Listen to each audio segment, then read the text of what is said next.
The carriage door was torn open, before the wheels had even stopped turning, and Alira San was pulled out, into a night so cold it stung her lungs. Torches lined a stone path ahead of her, and beyond them rose a gate taller than any building she had ever stood beneath, carved with the shapes of running wolves frozen mid-stride. Her hands stayed folded calmly in front of her, though her heart beat with a rhythm that had nothing to do with fear. She had spent years teaching herself to keep her face soft while her mind stayed sharp, and tonight, more than any other night, she needed both. Behind her, the kingdom of Aveline had signed away her future in exchange for peace. The papers called it a marriage. The soldiers who marched her to the border called it a trade. Alira called it neither. She called it an opportunity, though she was careful never to say that word aloud. The gate groaned open, and torchlights spilled across a courtyard filled with silent figures. They did not stand like soldiers. They stood too still, watched too closely, breathed too quietly, the way animals wait before they decide whether to trust something new. She recognized the signs at once, the same signs written in old hunting journals passed down to her from a mentor who had spent his whole life studying creatures most people refused to believe existed.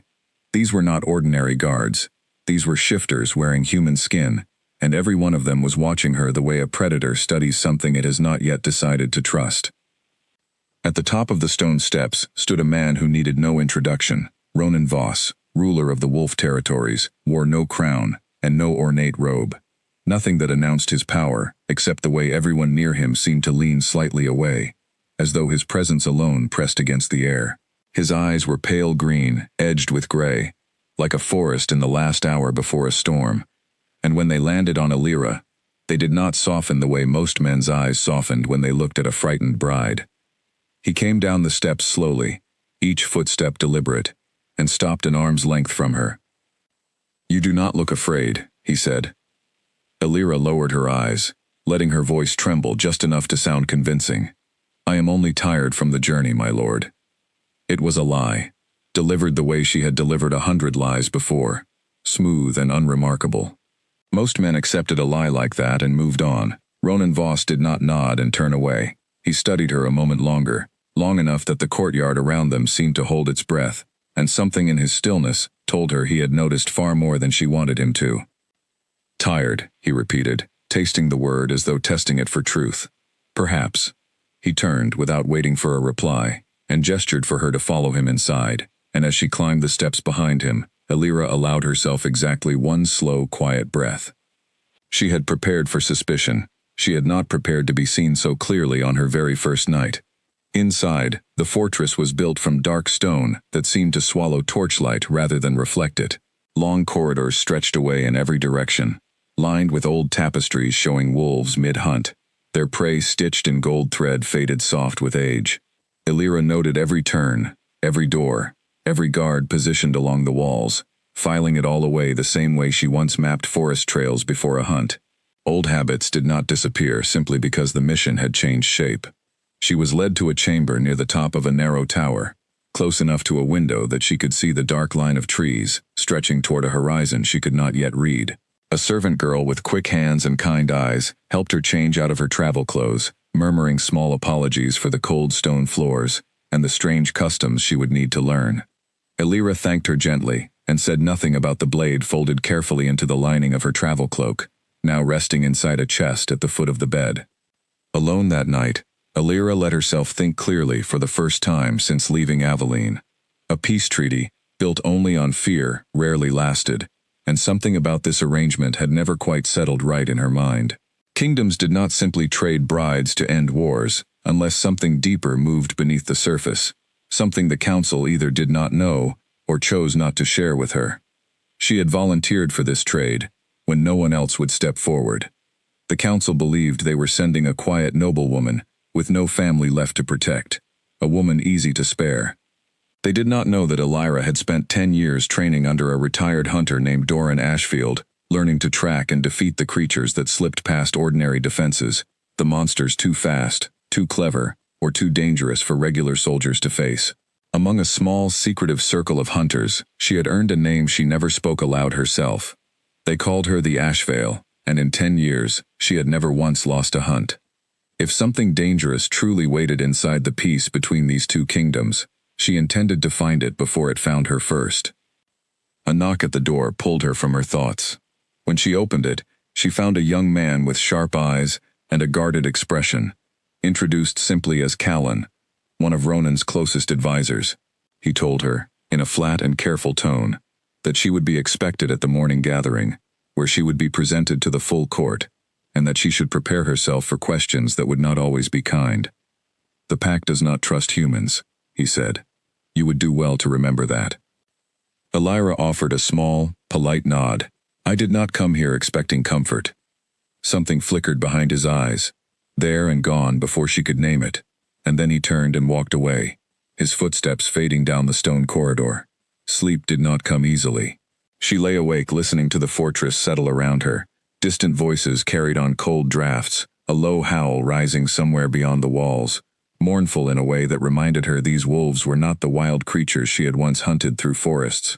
These wolves were something closer to people, and that made them far harder to predict. Morning arrived with gray light pressing through the narrow window, and Elira rose before the servant girl came to help her dress, wanting a moment alone to settle the calm expression she would need to wear for however long this mission required of her. The great hall, when she was finally led into it, was filled with people who did not bother hiding their curiosity or their contempt. Whispers followed every step she took, some in languages she did not know, others in the common tongue, sharp enough that she was clearly meant to hear them. A human bride, a political toy. A weakness the Wolf King had allowed into his home for the sake of ending a war his strength could have won, without any bargain at all. Ronan sat at the head of the hall in a chair carved from plain dark wood, nothing gilded, nothing decorated, only the quiet authority, radiating from the man seated in it. When Elira was brought before him, the entire hall fell silent, waiting to see how the new bride would react to the weight of so many unfriendly eyes. She lowered herself into a graceful bow, humble but not broken, respectful but not weak. "Rise," Ronan said. She rose and met his eyes, for only a moment, before lowering her gaze again, careful to seem properly deferential. But in that brief moment, she saw something in his expression that unsettled her far more than any hostile whisper around the hall. He was not looking at her the way a king looks at a hostage. He was looking at her the way a hunter studies something that does not quite fit the pattern it is supposed to follow. The gathering continued with formal introductions, alliances explained, expectations laid out plainly. Elira listened carefully, memorizing names and titles, noting which advisors stood closest to the throne, and which lingered near the edges of the hall, watching everything with narrow, calculating eyes. Callan remained close to Ronan through the entire gathering, his expression unreadable, and more than once she caught him watching her, instead of listening to the discussion around him. When the gathering ended, and the hall began to empty, Ronan remained seated, watching the crowd disperse. Elira turned to follow the others out, but his voice stopped her before she reached the doorway. "Elira Son." She turned back, keeping her expression carefully calm. "My lord, walk with me." It was not phrased as a question, though he offered it gently enough to pretend otherwise. She followed him through a side door into a private courtyard, where cold air bit at her skin, and the distant sound of training drifted over the walls, the clash of practice weapons, low commands called between soldiers she could not see. "You are calmer than most humans who come here," Ronan said, walking slowly along the edge of the courtyard, hands folded behind his back. "Most tremble, simply standing near my pack. You did not." "Perhaps I hide it well," Elira answered carefully. "Perhaps," he said, though his tone suggested he did not fully believe her. "Or, perhaps you have faced worse than wolves before." The words landed closer to the truth than she wanted to admit, and for a moment, she wondered whether he already suspected something, though reason told her that was impossible. No one outside a small circle of hunters knew who she truly was, and even fewer knew what she was capable of doing with her bare hands and a single blade. "I have faced difficult things, my lord," she said instead, choosing a careful half-truth. "War does not spare gentleness, even for those who stand far from the front lines." Ronan studied her a long moment, and Elira held his gaze this time, refusing to look away first. Something shifted behind his eyes, not quite trust, not quite suspicion, but a careful interest that told her he intended to watch her closely in the days ahead. "You will be given freedom to move within the fortress," he said finally. "Within reason. My people will watch you, regardless of what freedom you are given. I would advise you to give them no reason for concern. I intend to cause no trouble, my lord. See that you do not." He turned and walked away without another word, leaving her alone in the cold courtyard, with her heart beating a fraction faster than she wanted to admit. She had expected suspicion from his court.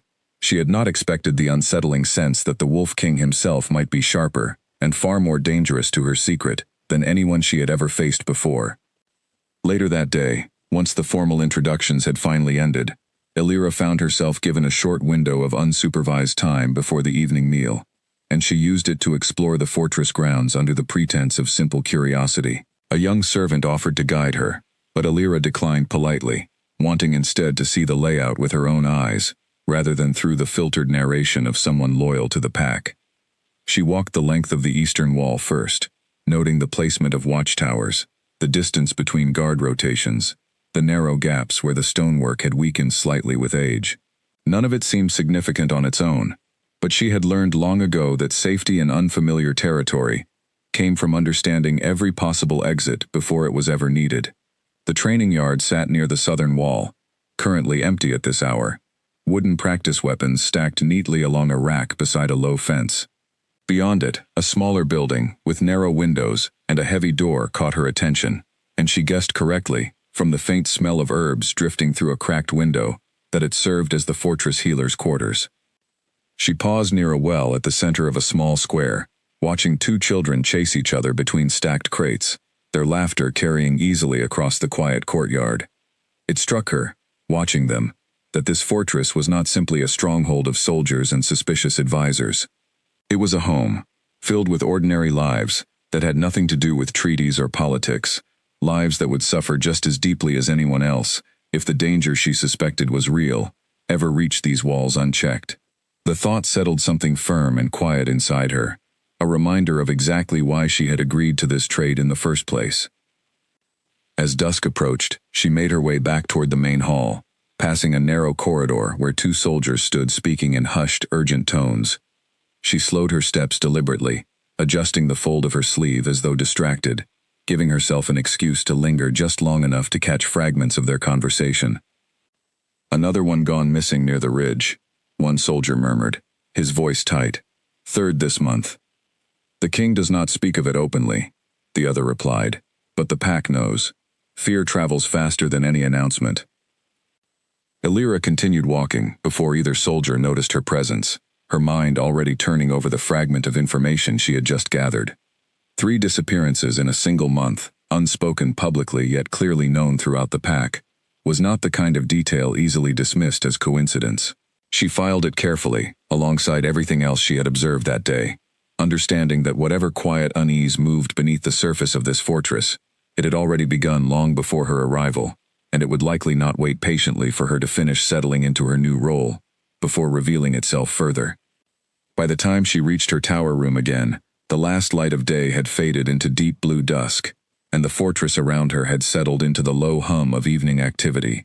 Distant voices, the clatter of kitchens preparing the evening meal, the occasional bark of laughter from soldiers finishing their shifts. Elira sat by the window a while longer, turning over everything she had learned, piecing together a picture that felt incomplete but increasingly troubling. That evening, alone once more in her tower room, Elira stood at the narrow window and looked out at the dark shape of the forest, stretching toward a horizon she could not yet read clearly. Somewhere far beyond those trees, soldiers moved along the borders of a kingdom that did not know what she truly was. Somewhere closer, inside these very walls, a king with unsettling patience had already begun to look at her too carefully.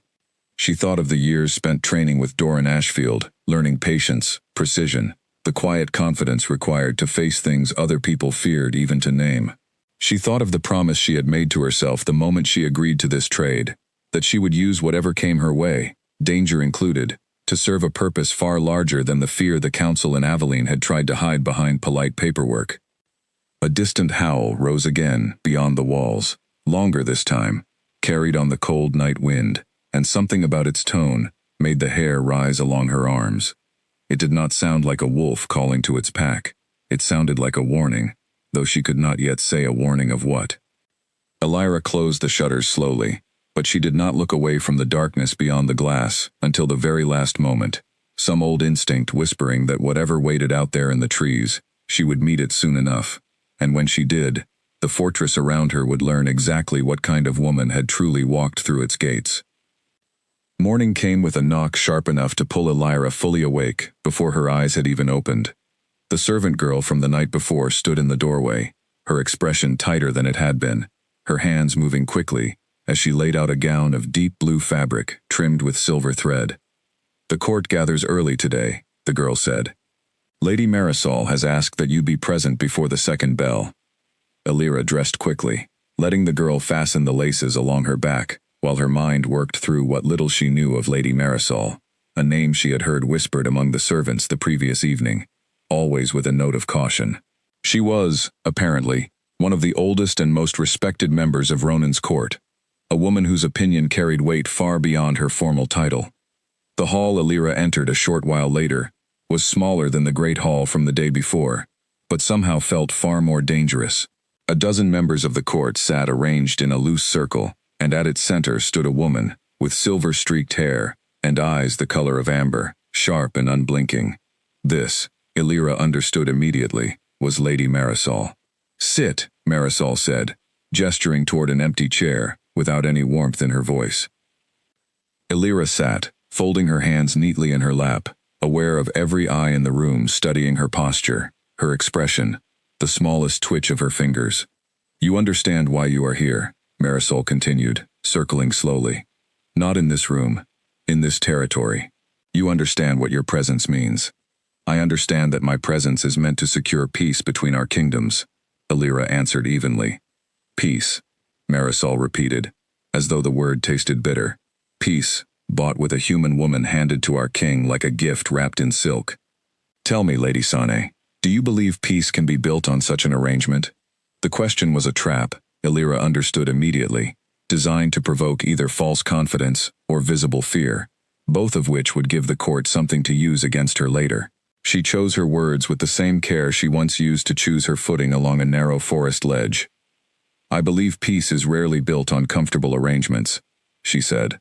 "I believe it is built on people willing to endure discomfort, so that others do not have to endure war. I did not come here because the arrangement pleased me. I came here because the alternative displeased me more." A murmur passed through the gathered court, and Marisol's expression shifted only slightly, though Elira caught the faint flicker of surprise behind those sharp amber eyes. "A diplomatic answer," Marisol said. "Rehearsed, perhaps." "Every answer given under careful watch is somewhat rehearsed, my lady," Elira replied. "I imagine yours would be as well, were our positions reversed." The murmur grew louder this time, and for a moment Elira feared she had pushed too far, spoken with too much confidence, for a woman meant to appear humble and afraid. But Marisol's mouth curved into something that was not quite a smile, not quite approval, but close enough to both that the tension in the room eased slightly. "Careful," Marisol said quietly, stepping closer. "You are clever, Lady Sun. Cleverness is useful. It is also dangerous, in a place where trust is earned slowly and lost quickly." "I did not come here to be trusted quickly," Elira said. "Only to be given the chance to earn it." Marisol studied her a long moment before turning away, gesturing for the gathering to continue with other matters, and Elira understood the test, whatever it had truly been, was finished for now. She had passed, though she suspected there would be many more tests to come. The rest of the morning passed in a blur of introductions, each member of the court offering some version of polite hostility, questions phrased delicately, but meant to unsettle. A broad-shouldered man named Garrick asked pointed questions about Aveline's military strength, clearly hoping to catch her revealing something useful. An older woman near the back of the room asked softly whether Elira feared living among wolves, her tone gentle, but her eyes watching for any crack in Elira's composure. Through it all, Elira answered carefully, revealing only what seemed harmless, deflecting anything that touched too closely on matters she preferred to keep hidden. By midday, when the gathering finally ended, Elira felt the particular exhaustion that came, not from physical effort, but from hours of careful, constant vigilance. She excused herself as soon as she reasonably could, and made her way toward the outer gardens, hoping for a few quiet minutes, before the fortress demanded her attention again. The gardens were smaller than she expected, tucked along the eastern wall, filled with hardy plants suited to the cold climate, rather than delicate flowers. She walked slowly along the stone path, letting the fresh air clear her mind, and it was there that she encountered Callan again, standing near a low wall, watching the training grounds beyond with an expression she could not quite read. "Lady Marisol tested you," he said without turning, clearly aware of her approach before she spoke. "She did," Elira admitted. "She tests everyone who arrives with uncertain loyalty," Callan continued. "She has done so since before I was born. Few pass as easily as you did." "I am not certain I passed," Elira said honestly. "Only that I survived." Callan glanced at her then, something almost like respect flickering behind his careful expression. Survival is often the same as passing, in this fortress. They stood in silence for a moment, watching soldiers spar in the distance, wooden weapons clashing in practiced rhythm. Elira studied their movements carefully, noting strengths and weaknesses out of old habit, cataloging information she did not yet know how she might use. "You watch them the way a commander watches troops," Callan observed quietly. "Not the way a frightened bride watches strangers." Elira's heart skipped, though her expression did not change. "I find it calming to watch discipline," she said smoothly. "It reminds me that order exists, even in unfamiliar places." Callan studied her a moment longer, and though he said nothing further, Elira sensed he had noticed something he intended to remember. She would need to be more careful, she realized, especially around him. Whatever loyalty he held toward Ronan, his sharp eyes missed very little. Before returning to her chamber, Elira lingered near the training grounds a while longer, watching the soldiers spar with an attentiveness she made certain to disguise as idle curiosity. She noted the way certain fighters favored speed over strength, the way others relied on brute force to overwhelm opponents rather than technique, and filed each observation away carefully, understanding that knowledge of a pack's fighting style might prove useful if danger ever forced her hand. A young soldier, barely out of his training years, noticed her watching and approached with an easy, friendly smile that seemed rare among the guarded expressions she had encountered since arriving.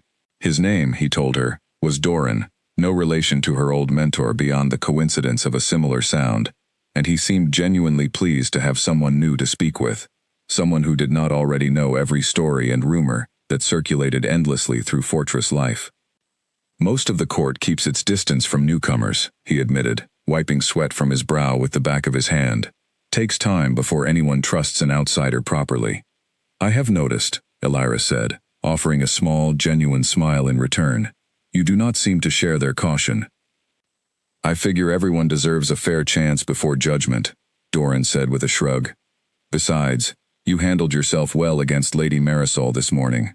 Word travels fast around here." Elira laughed softly, surprised at how easily conversation with him came, free of the careful calculation she applied to nearly every other interaction within these walls.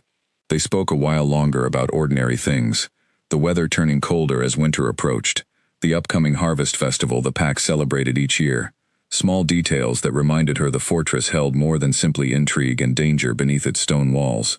It also held people living ordinary lives, hoping for ordinary comforts, regardless of the politics unfolding above their heads. When she finally excused herself to return to her chamber, Doran offered a parting nod that felt entirely without hidden meaning, a rare and welcome change from the careful scrutiny she had grown used to enduring.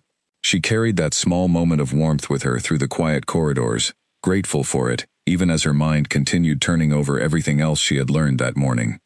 The afternoon brought a summons from Ronan himself, delivered by a young soldier who seemed nervous simply standing near her. She was led to a smaller council chamber, where Ronan sat alone at a long table, papers spread before him, his expression tight with concentration.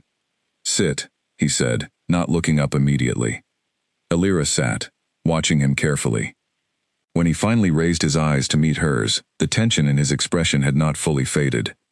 "Lady Marisol tells me you handled her questions well," he said. "I answered honestly, my lord." "Honesty is a rare gift in a court built on careful words," Ronan replied. "I wonder how much of it you have truly given me since your arrival." The question landed with more weight than she expected, and Elira chose her response carefully. "I have given you as much honesty as circumstances allow, my lord." I imagine you understand that some circumstances allow very little.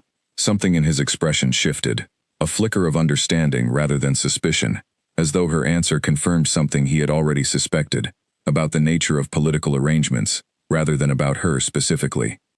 There is trouble along the borders, he said after a moment, changing the subject, with the abruptness of a man carrying more weight than he wished to show. Patrols have gone missing.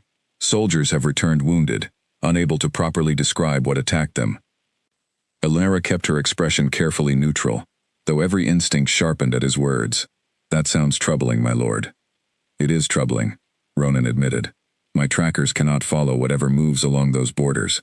It leaves no scent, no clear trail, nothing my soldiers have encountered before. He studied her closely as he spoke, and Elnera wondered, not for the first time, whether he was testing her reaction as carefully as Lady Marisol had tested her earlier. She kept her voice soft, curious rather than alarmed. Do you have any guesses, my lord, as to what it might be? None that satisfy me, Ronan said, which is why I intend to handle it myself, alongside my most trusted soldiers, before it grows bolder. Something in his tone carried a warning she recognized instantly, a proud man's determination to solve a problem through strength alone, even when strength alone might not be enough. She thought of the old hunting journals she had studied for years, of creatures that could not be tracked by scent or sound, and felt the familiar pull of instinct rising inside her, urging her to speak, to offer knowledge that might save lives. But speaking now would risk everything. She was not yet ready to reveal what she truly was, not to a king whose trust she had barely begun to earn, not to a court that already watched her with narrow, suspicious eyes. I hope your soldiers find answers soon, my lord, she said instead, choosing patience over urgency, though every instinct screamed against the choice. Ronan studied her a moment longer, as though searching for something beneath her carefully composed expression, before nodding slowly and returning his attention to the papers before him, dismissing her with a small gesture. Elnera rose and left the chamber, her mind already working through what she had learned. The attacks were growing more frequent, more dangerous, and Ronan intended to face them directly, likely without any knowledge of what he was truly facing. She would need to learn more before deciding how, or whether, to intervene. That evening, walking back toward her tower room, Elnera passed a group of soldiers speaking in hushed, worried tones near the barracks entrance. She slowed her pace, listening carefully without seeming to. Another patrol tomorrow, one soldier murmured, near the eastern ridge, where the last group vanished. The king insists on leading it himself, another added, voice tight with concern, against Callan's advice. Elnera continued walking, her expression calm, though her mind raced with new urgency. If Ronan intended to lead a patrol himself into territory where something dangerous and untrackable had already claimed victims, the risk to his life was far greater than his pride seemed willing to admit. Reaching her tower room, she closed the door quietly behind her and moved immediately to the chest at the foot of her bed, lifting the travel cloak from beneath folded fabric, feeling the familiar weight of the hidden blade sewn carefully into its lining. She had promised herself patience. She had promised herself caution, but patience, she realized, watching torchlight flicker along the distant eastern ridge through her narrow window, might cost a king his life before morning arrived, and no promise of caution felt worth that price. Elnera did not sleep that night. She sat by the narrow window with the travel cloak folded across her lap, listening to the fortress grow quiet around her, weighing a decision that felt heavier with every passing hour.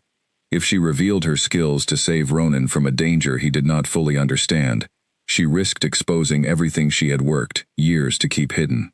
If she said nothing, and something happened to him during the patrol, she would carry that silence for the rest of her life. By the time gray light crept through the shutters, she had made her choice, though not the choice her instincts first pushed her toward. She would not reveal herself yet. Instead, she would learn everything she could about the coming patrol, and find a way to protect it from the shadows, quietly, without drawing attention to the truth of who she was. She dressed simply that morning, choosing clothing that would not stand out among servants moving through the lower halls, and made her way toward the kitchens, where gossip traveled faster than any formal announcement. A group of servants stood near the ovens, their voices low but urgent, and Elnera lingered near the doorway long enough to catch fragments of their conversation. "The king rides at midday," one woman said, "straight to the eastern ridge, where the last patrol vanished. Callan tried to stop him, another added. Said it was reckless for a king to lead such a hunt himself. He would not listen, the first woman said. Says he will not ask his soldiers to face something he refuses to face himself. Alira slipped away before anyone noticed her presence, her mind working quickly. Midday gave her only a few hours to prepare, and preparation, she knew from long experience, was the difference between a hunt that ended cleanly and one that ended in tragedy. She returned to her tower room and unpacked the small collection of items she had smuggled carefully into the fortress, along with her official belongings, hidden in places no inspection had thought to search. A vial of crushed silver root, useful for tracking creatures that avoided normal scent trails. A coil of thin, treated rope, strong enough to hold weight far beyond its size. And the blade itself, simple in appearance but perfectly balanced, the same blade that had ended every dangerous hunt she had ever undertaken. Before she could act on any plan, she needed to be certain her instincts were correct rather than simply the product of nerves stretched thin by days of careful watching. She pulled a slim, weathered notebook from the bottom of her travel chest, pages filled with her own handwriting, copied years earlier from Doran's original journals, and flipped carefully through sketches of tracks, wound patterns, and behavioral notes gathered from decades of careful study. She found the entry she remembered, describing the particular silence that settled over forests where a nightclaw hunted, the way birds abandoned their usual roosts for miles around, the way even insects fell quiet, as though sensing a predator far more dangerous than anything native to those woods. Everything she had noticed near the ridge already matched that description closely enough to settle any lingering doubt. She closed the notebook and pressed her palm flat against its worn cover for a moment, remembering Doran's voice, patient and steady, teaching her that hesitation born of fear served no purpose, while hesitation born of careful thought could save a life. This was thought, not fear, and she trusted it completely. She could not join the patrol openly. A human bride requesting to ride alongside soldiers into dangerous territory would raise every suspicion she had worked so hard to avoid. But she could follow at a distance, quietly, using the same skills that had once let her track dangerous creatures through forests, far more treacherous than this one. By midday, she stood near the outer gates, watching as Ronan prepared to depart with a dozen of his most trusted soldiers, including Callan, whose expression remained tight with quiet disapproval he clearly did not feel free to voice louder than a murmur. Ronan moved among his soldiers with calm authority, checking weapons, offering brief words of encouragement, every inch the confident king his people needed to see. He caught sight of Alira watching from a distance and crossed the courtyard toward her, his expression unreadable. "You should be inside," he said, echoing words he had spoken to her once before. "I wish to see you off safely, my lord," Alira answered, keeping her tone soft, careful to seem like nothing more than a dutiful bride concerned for her husband's welfare. Something flickered behind his eyes, and for a moment, she thought he might dismiss her concern entirely. Instead, he studied her a moment longer, as though weighing whether her words carried more meaning than their surface suggested. "We will return by nightfall," he said finally. "There is no need for concern. I hope you are right, my lord." He turned and mounted his horse without further conversation, and within moments, the patrol rode out through the gates, hooves striking stone in a rhythm that faded quickly into the distance. Alira watched until they disappeared beyond the tree line, then turned and made her way toward the stables, where a groundskeeper she had spoken kindly to on several occasions kept a small, sturdy horse she had noticed during her walks around the fortress. She offered the groundskeeper a simple excuse, that she wished to ride quietly through the nearby fields to ease her nerves, and though he hesitated briefly, her calm confidence and gentle manner won him over easily enough. Within minutes, she was riding away from the fortress through a side path, staying well clear of the main road the patrol had taken, using her knowledge of forest terrain to move parallel to their route unseen. Riding away from the fortress, Alira kept her pace unhurried at first, mindful that a woman supposedly seeking calm through a quiet ride should not appear rushed or purposeful to any distant eyes that might be watching from the walls. Only once the fortress had shrunk to a gray shape behind her did she allow her horse to move faster, guiding it along a narrow trail she had scouted mentally during her earlier walks through the grounds, a path that ran roughly parallel to the road the patrol had taken hours before. The forest here differed from the ones she had trained in years ago, denser in places, thinner in others, but the fundamental principles of tracking remained the same. She watched for disturbed earth, broken branches, the subtle signs that told her exactly where the patrol had passed, staying far enough behind to remain unseen, while close enough to reach them quickly if danger appeared. As the afternoon wore on, she began noticing signs that unsettled her deeply. Patches of ground where the usual sounds of forest life fell strangely silent, no birdsong, no rustling of small creatures through the underbrush, only an eerie stillness that reminded her precisely of the warnings written in Doran Ashfield's old hunting journals. Silence like this meant something dangerous had passed through recently, something that made every living creature in the area choose hiding over curiosity. She dismounted and tied her horse loosely to a low branch, continuing on foot the rest of the way, moving with the careful, silent steps her training had long ago made instinctive. The eastern ridge rose ahead of her, rocky and steep, exactly the kind of terrain a predator might use to its advantage, offering high ground and countless places to hide while watching prey move below. She found signs of the patrol soon enough, hoofprints pressed into soft earth, but alongside them, something else caught her attention immediately. Faint markings along the base of several trees, claw marks cutting deep into the bark, at a height no ordinary wolf could reach standing on four legs. She examined them closely, her suspicion from days earlier hardening into near certainty. A night claw. She had read of them extensively, though she had never faced one herself. A rare and dangerous predator, capable of moving without leaving scent, striking with terrible speed before retreating into shadow. Doran had described them as among the most difficult creatures to hunt, patient, intelligent, and nearly impossible to track by conventional means. If a Nightclaw had chosen this territory as its hunting ground, Ronan and his soldiers were riding directly into danger they had no proper way to anticipate, let alone properly defend against. Illyra moved faster now, following the fresher trail left by the patrol, her heart beating with the focused urgency she recognized from every dangerous hunt she had ever undertaken. The forest around her remained eerily quiet, and she found herself straining to hear any sound that might reveal the creature's location, before it revealed itself through violence instead. More claw marks appeared as she climbed higher along the ridge, each one slightly fresher than the last, forming a trail that seemed deliberately aimed toward higher ground, rather than wandering randomly the way an ordinary predator's hunting path might. She paused often, listening carefully, using the eerie stillness of the forest itself as a kind of map, noting the exact boundary where birdsong resumed faintly in the far distance, and where it fell completely silent nearer the ridge, narrowing the creature's likely position with each careful step.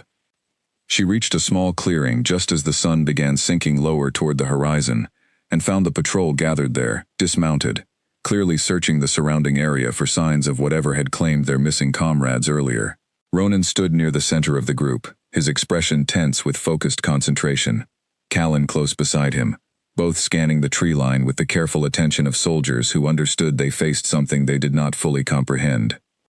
Illyra crouched low behind a cluster of dense underbrush at the clearing's edge, watching carefully, her mind working through the layout of the terrain, searching for the high ground a Nightclaw would likely use to observe its prey before striking. Her eyes settled on a rocky outcropping above the clearing, partially hidden by low-hanging branches, exactly the kind of vantage point such a creature would favor. She saw it a moment later, a shift in shadow that should not have moved, a shape darker than the surrounding rock, crouched low and utterly still except for the faint gleam of eyes reflecting the fading light. Her breath caught, every instinct sharpening instantly into focus. The Nightclaw was watching the patrol, patient and unseen, waiting for the perfect moment to strike, and none of the soldiers below had any idea it crouched directly above them. Illyra's mind raced through possibilities. She could call out a warning, but doing so from her hidden position would raise immediate questions about her presence here at all, questions she was not yet ready to answer. She could remain hidden and hope the soldiers noticed the threat themselves, but every second of delay increased the risk of tragedy. She reached for the blade hidden along her side, fingers wrapping around its familiar grip, and made the only choice her conscience would allow.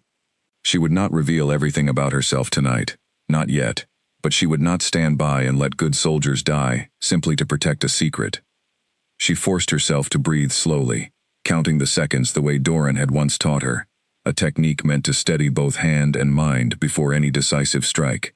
Below her, One of the younger soldiers laughed quietly at something a companion had said, utterly unaware of how close danger truly crouched above their heads, and the sound of that easy laughter only sharpened Elira's resolve further, reminding her exactly what she stood to lose, through even a single second of hesitation. Moving as silently as the shadows around her, Elira began circling toward the base of the rocky outcropping, calculating the angle and distance required to reach the creature before it could complete its strike. Below in the clearing, Ronan raised a hand, signaling his soldiers to spread out and continue their search, utterly unaware that danger crouched directly above him, waiting for the perfect moment to fall. The Nightclaw shifted slightly, muscles coiling beneath dark, shadowy fur, and Elira understood with sudden, absolute clarity that the moment of attack was only seconds away. She had no time left for careful planning. She had only time left to act. Elira moved before thought could slow her, closing the distance to the outcropping with steps so quiet the fading light seemed to swallow them entirely. The Nightclaw tensed further, muscles rippling beneath its shadowed hide, and she knew with absolute certainty that it intended to leap toward the clearing within the next heartbeat.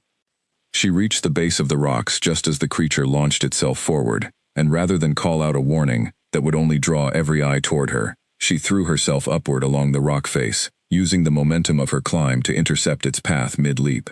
Her blade found the edge of its foreleg in a single controlled strike, not enough to end the fight, but enough to throw off its aim and send it tumbling sideways, instead of landing among the unsuspecting soldiers below. For a fraction of a heartbeat, time seemed to slow entirely. The creature's snarl, the startled shouts below, the creak of the rocks beneath her boots, all folding together into the same sharp clarity she remembered from every dangerous hunt before this one. It was a feeling she had come to trust completely over the years, the sense that her body already knew what to do before her mind fully caught up to the decision. Shouts erupted instantly from the clearing as the creature crashed into the underbrush a short distance from the patrol, snarling with a sound unlike anything a normal wolf could produce, low and guttural, carrying a strange resonance that made the surrounding air feel heavier. Soldiers scrambled for weapons, confusion mixing with sudden fear, as they realized the threat they had been searching for had finally revealed itself.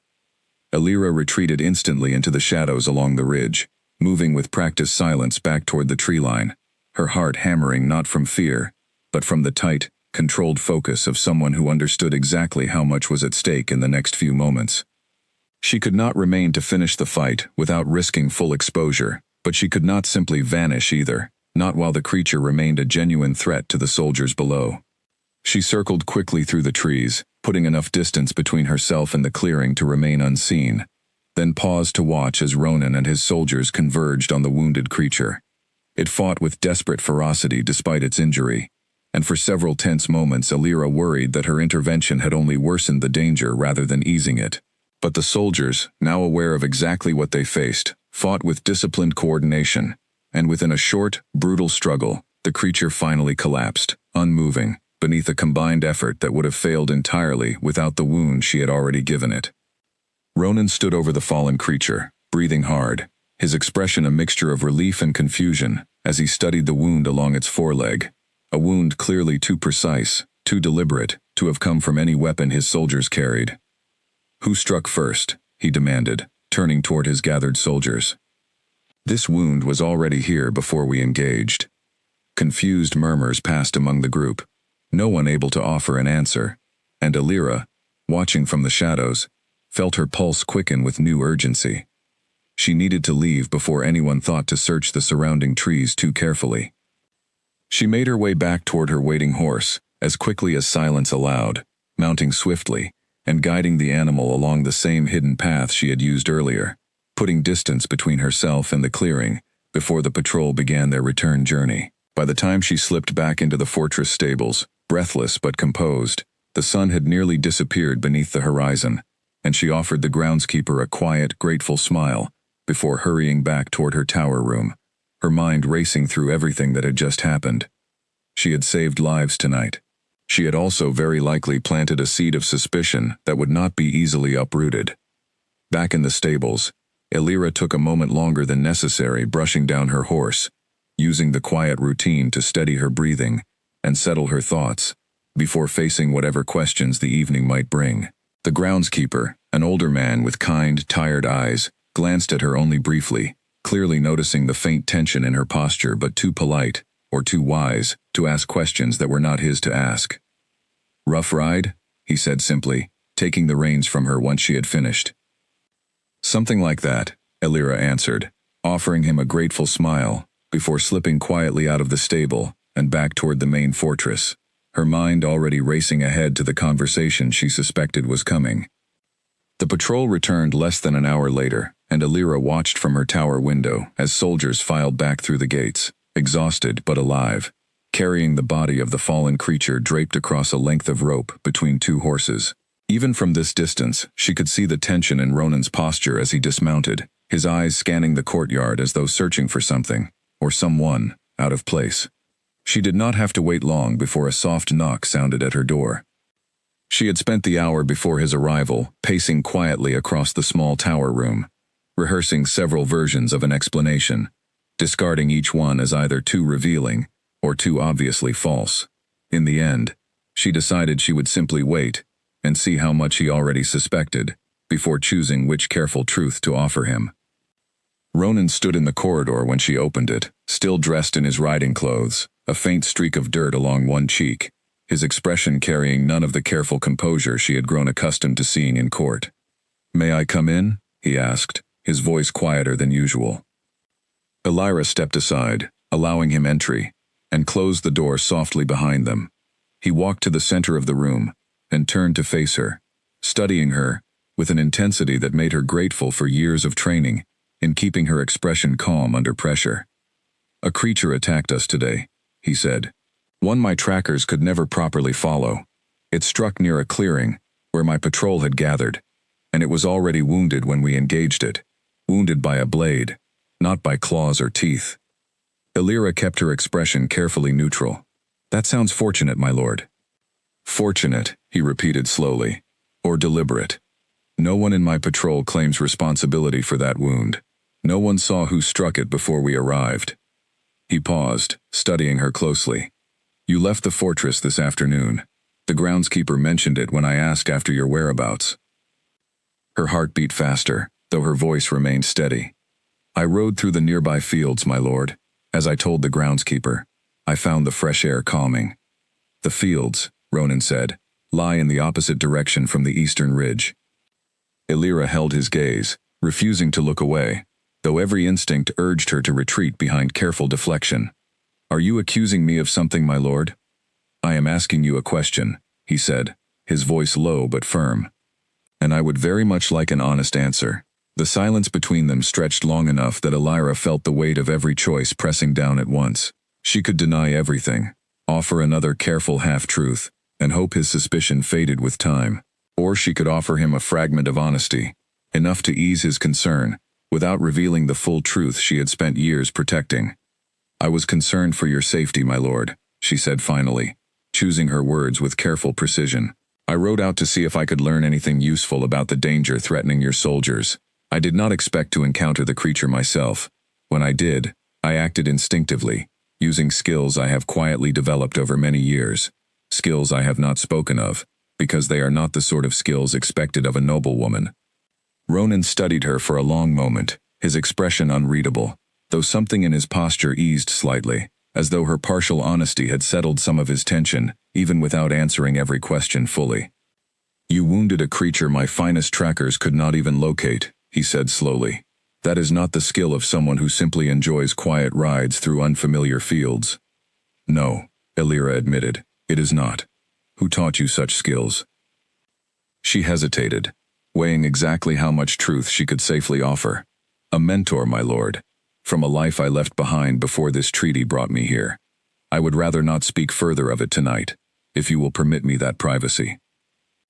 Ronan's jaw tightened slightly, clearly unsatisfied with the incomplete answer, though he did not press further, perhaps recognizing that pushing too hard tonight might close a door he preferred to keep open. "I do not know what to make of you, Lady Sane," he said quietly. "You arrived pretending to be something soft and harmless, and tonight you very likely saved the lives of my most trusted soldiers, including my own, through skill I have never before witnessed in any human."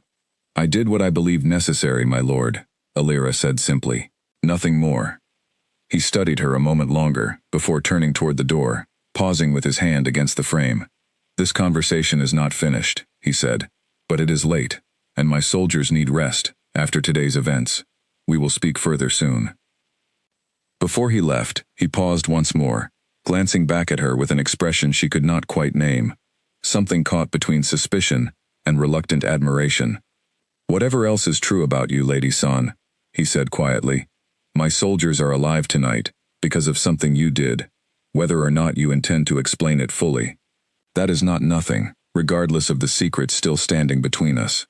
He left without another word, and Alira closed the door softly behind him, leaning briefly against the cool wood, allowing herself a single unguarded breath now that she was finally alone. She had revealed more than she intended tonight, far more than her careful plans had allowed for, and though disaster had been avoided for now, she understood with absolute clarity that the fragile secrecy she had relied upon since arriving in this fortress had begun to crumble. The creature she had wounded tonight had not acted alone by pure chance, some instinct whispered, though she could not yet explain why the thought settled so firmly in her mind. Something about the timing, the location, the precision of the attacks, felt less like the random hunting pattern of a wild predator, and more like the deliberate work of something, or someone, guiding the danger toward this fortress with purpose. She would need answers soon, both for Ronan's sake and for her own, and she suspected the path toward those answers would require far more honesty than she had ever intended to offer the Wolf King, or his suspicious, watchful court. 3 days passed with an uneasy calm settling over the fortress. Though Alira knew better than to mistake quiet for safety, she had examined the fallen creature briefly before it was taken away for burning, confirming what she already suspected from its markings and build. It had indeed been a nightclaw, but something about its condition troubled her deeply. The creature had been thin, weakened, almost as though it had been driven toward the fortress rather than choosing to hunt there naturally. Nightclaws were solitary by nature, fiercely territorial, and rarely ventured into inhabited lands unless something disturbed their usual hunting grounds, or, more troubling still, unless something deliberately guided them there. She spent part of the following afternoon in the fortress library, cross-referencing what she remembered of Doran's teachings, with a few of the territorial histories kept carefully catalogued along the western shelves. Nightclaws, according to the oldest texts she found, had once ranged more widely across these lands centuries ago, before being pushed steadily toward the furthest, most remote mountains by generations of careful hunting. For one to appear this far from those remote ranges, something significant would need to have disturbed its territory, or someone with detailed knowledge of the old methods would need to have deliberately drawn it forward. She kept this suspicion to herself for now, uncertain who among the fortress she could trust with such an unproven theory. Ronan had not summoned her again since their conversation in her tower room, though she often felt his gaze lingering on her during meals and gatherings, careful and considering, as though he were still working through the puzzle she presented. On the fourth night, reports arrived of another attack, this time closer to the fortress itself. A small hunting party returning from the western woods, struck by something fast and silent, leaving one soldier gravely wounded and another simply gone, vanished without a trace. The fortress erupted into anxious activity, soldiers doubling patrols, servants whispering fearfully among themselves, and Alira understood immediately that whatever guided this danger had grown bolder, no longer content to strike at distant borders. She thought of the wounded soldier resting in the healer's quarters, the missing man whose fate remained unknown, and of Ronan's tired, frustrated expression each time another report of danger reached him. She thought, too, of Doran's oldest lesson, spoken to her the very first year of her training, that a hunter who waited too long for perfect certainty often arrived only in time to grieve rather than to save.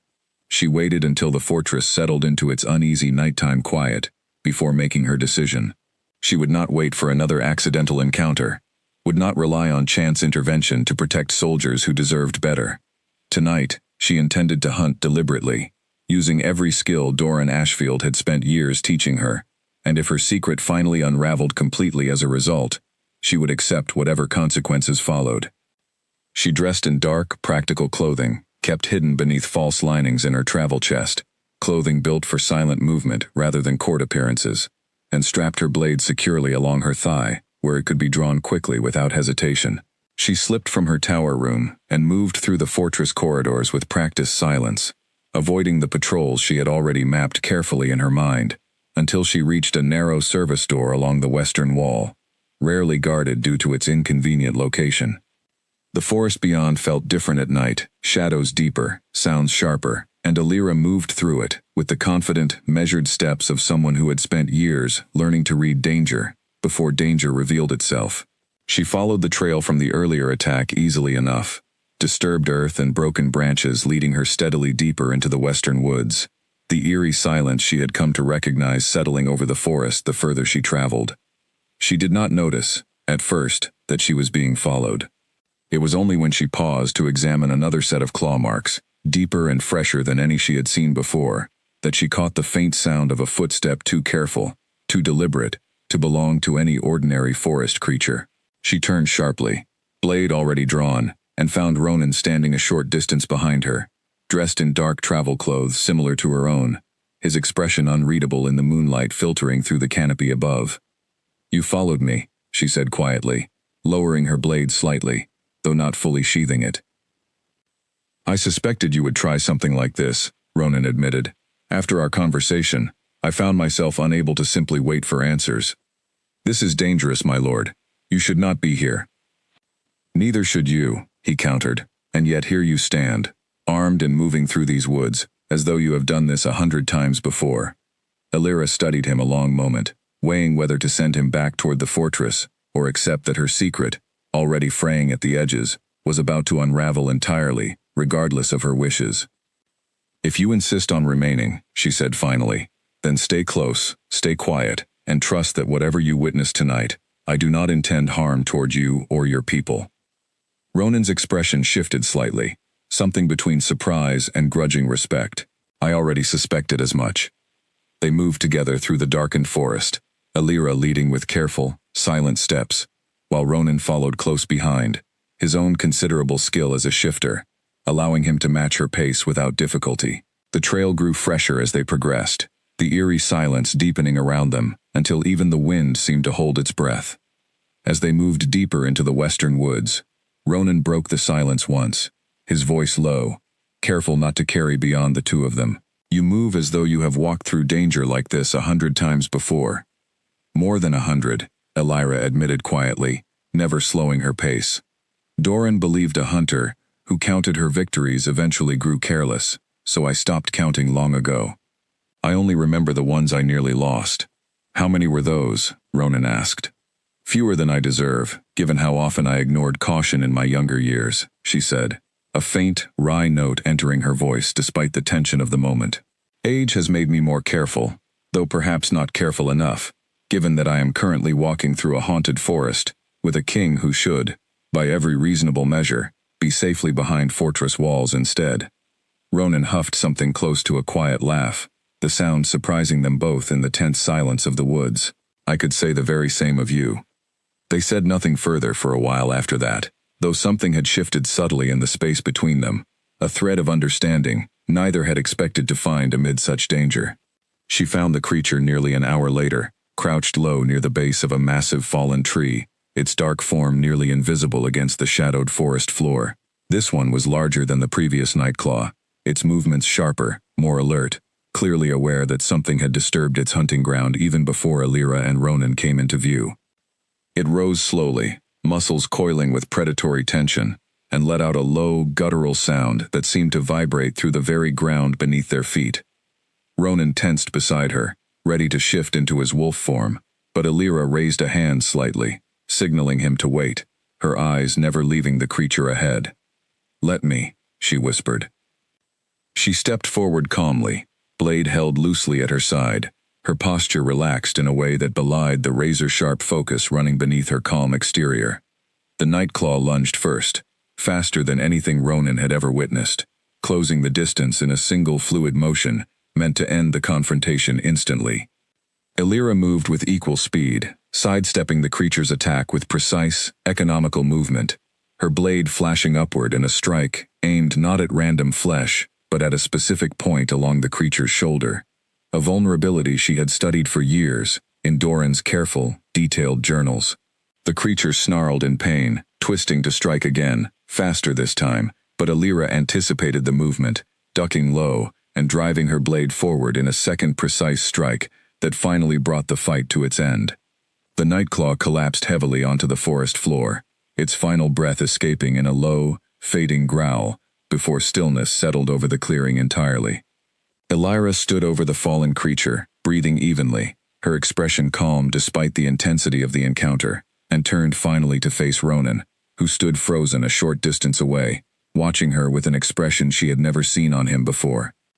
"You," he said slowly, "are not simply a woman with quiet skills." Elira sheathed her blade and met his gaze directly, no longer bothering to hide the truth behind careful half-answers.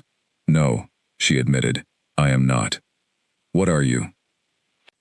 She hesitated only a moment longer before answering fully, understanding that the time for careful deflection had finally, truly ended.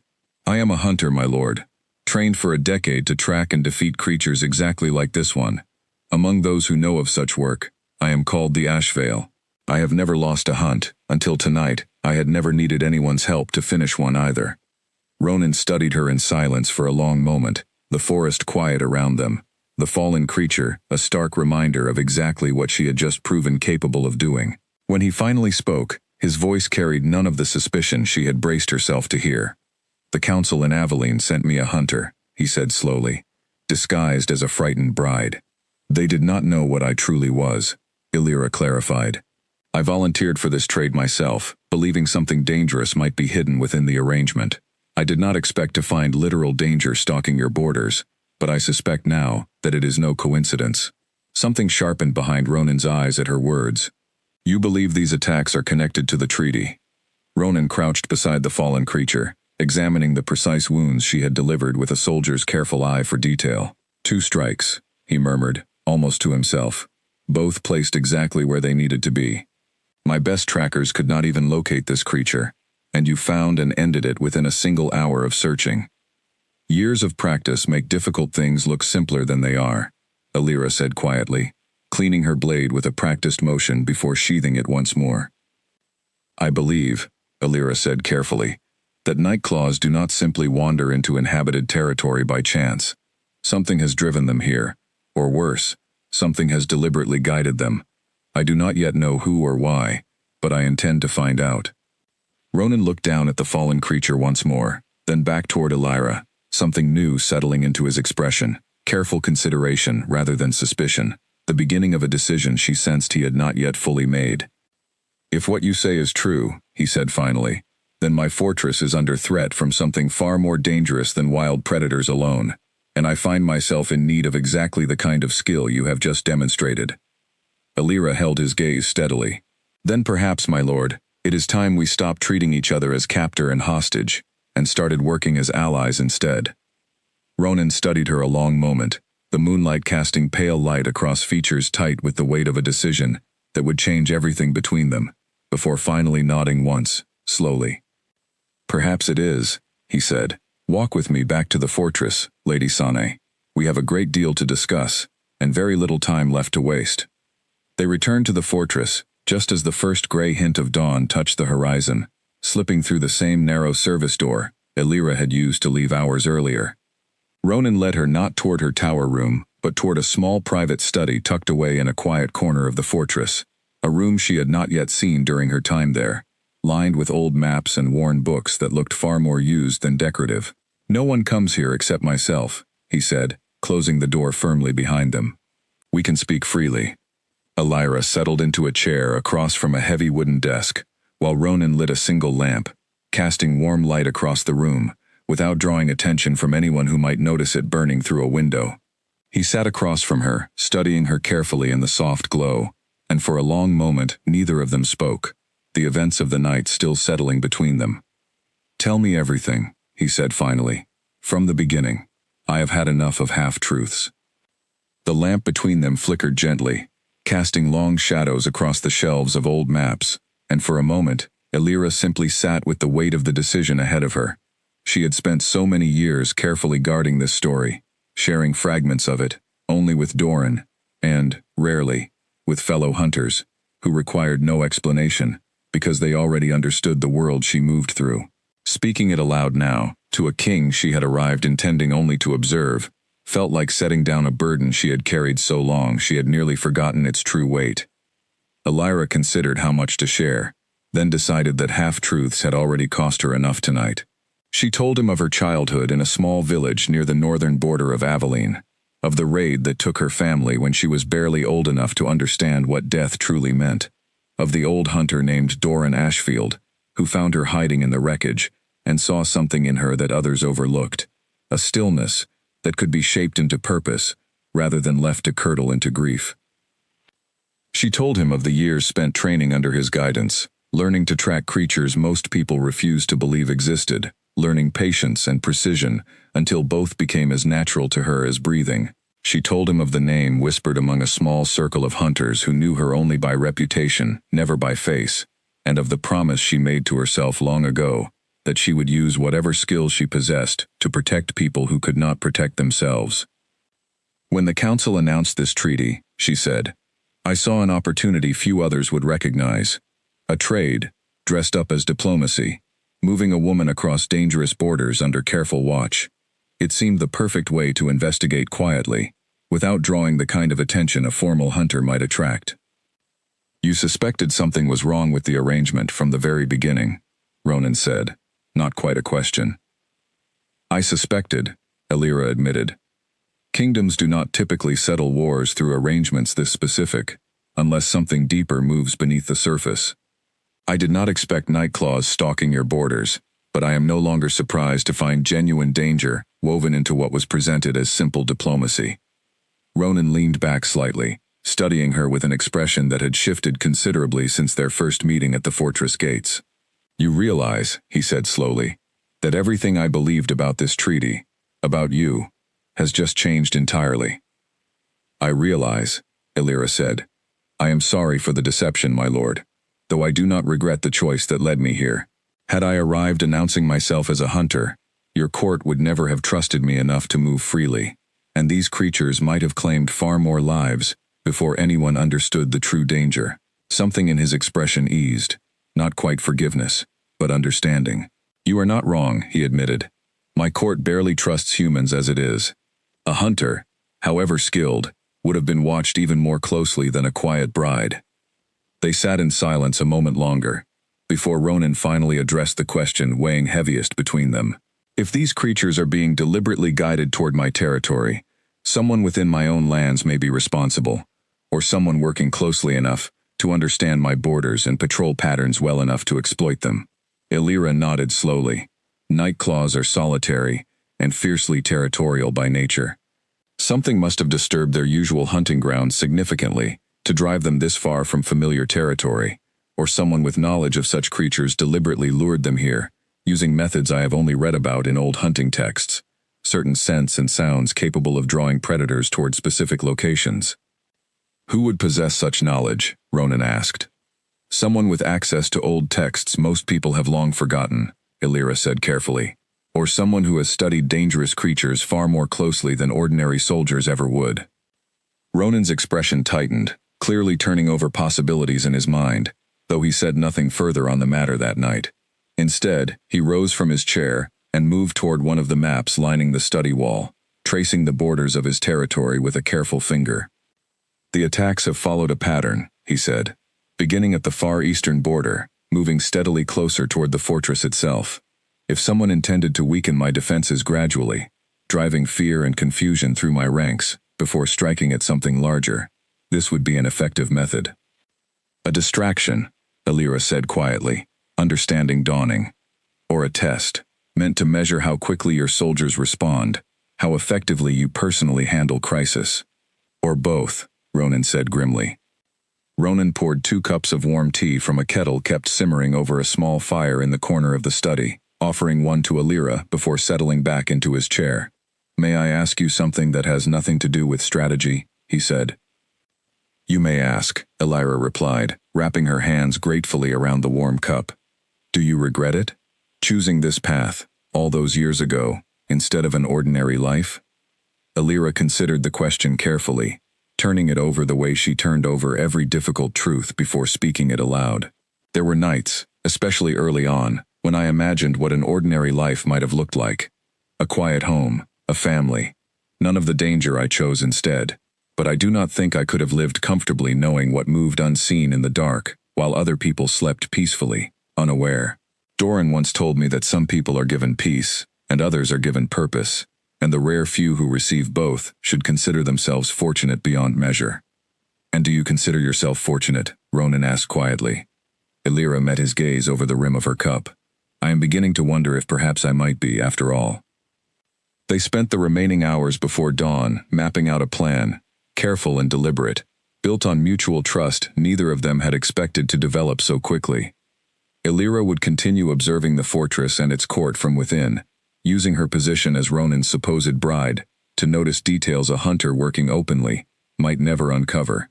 Ronan would quietly investigate his own advisors and soldiers, searching for anyone whose behavior or knowledge suggested involvement in guiding the recent attacks. This must remain between us for now, Ronan said, as their planning session finally drew to a close. If word spreads that my human bride is secretly a trained hunter, my court will see it as further proof that this treaty was built on deception from the very beginning. It could unravel everything we are trying to protect. I understand, my lord, Elira said. I have kept this secret for years. I can keep it a while longer, she thought, watching him in the soft lamplight. Of every careful lesson Doran had once given her about hunters growing too comfortable, too attached, forgetting that danger rarely announced itself politely before arriving. Yet something about this fortress, about the tired, honest man sitting across from her, made those old warnings feel distant, in a way she had not expected to encounter again, after so many years devoted entirely to her work. Something flickered across his expression then, softer than the careful authority he usually wore. You do not need to call me my lord any longer, Elira.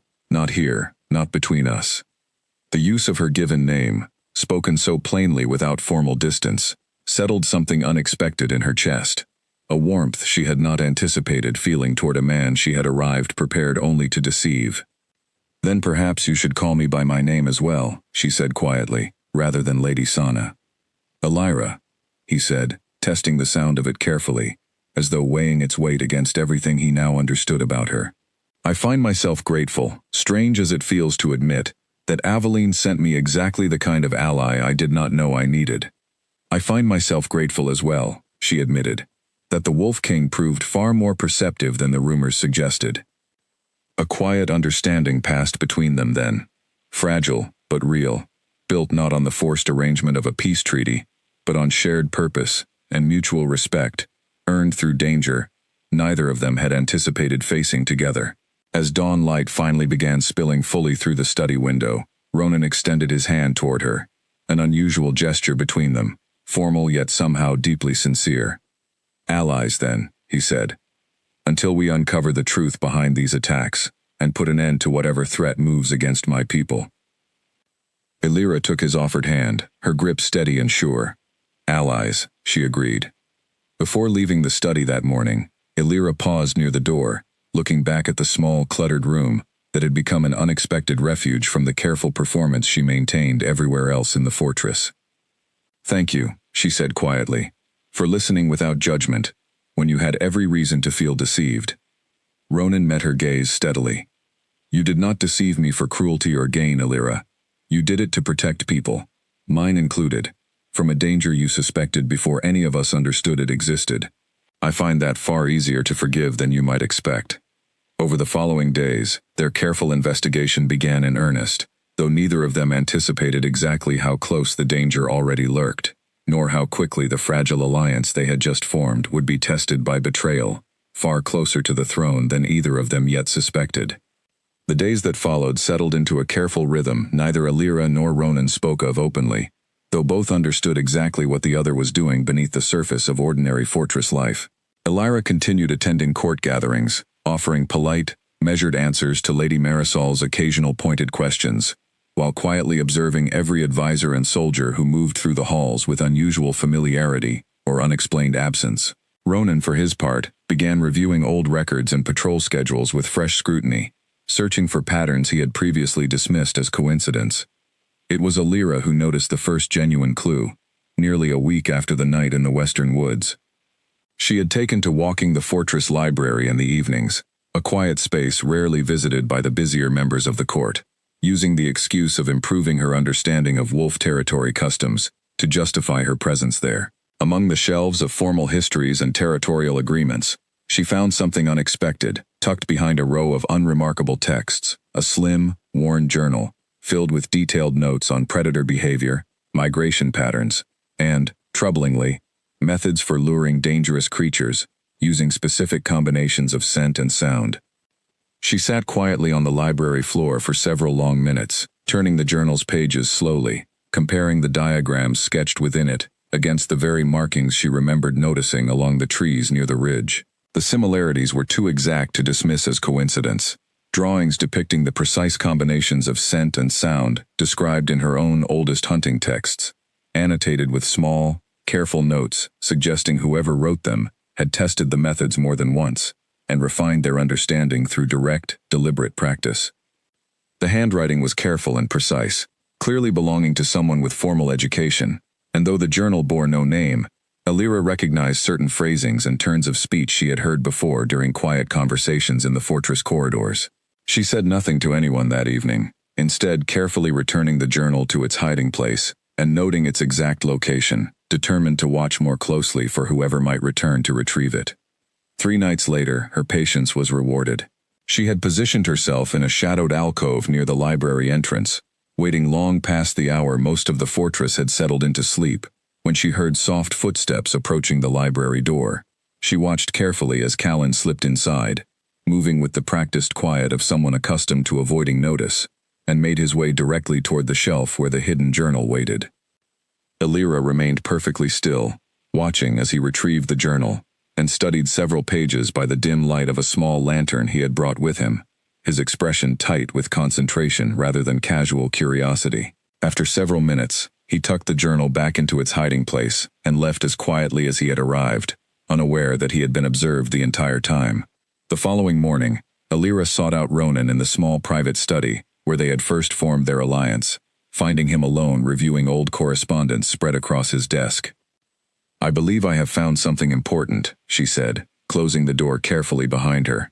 She described what she had witnessed, watching Ronan's expression shift from careful attention to something darker as she detailed the journal's contents and Callan's suspicious behavior around it. "Callan," Ronan said slowly, disbelief warring with dawning understanding in his voice. "He has served my family since before I inherited this territory. His father served my father. I would have trusted him with my life." "I do not yet have proof of his intentions," Alira cautioned. "Only proof that he possesses knowledge capable of guiding dangerous creatures toward specific locations, and that he has taken great care to keep that knowledge hidden. It is possible there is an innocent explanation." "Is it likely?"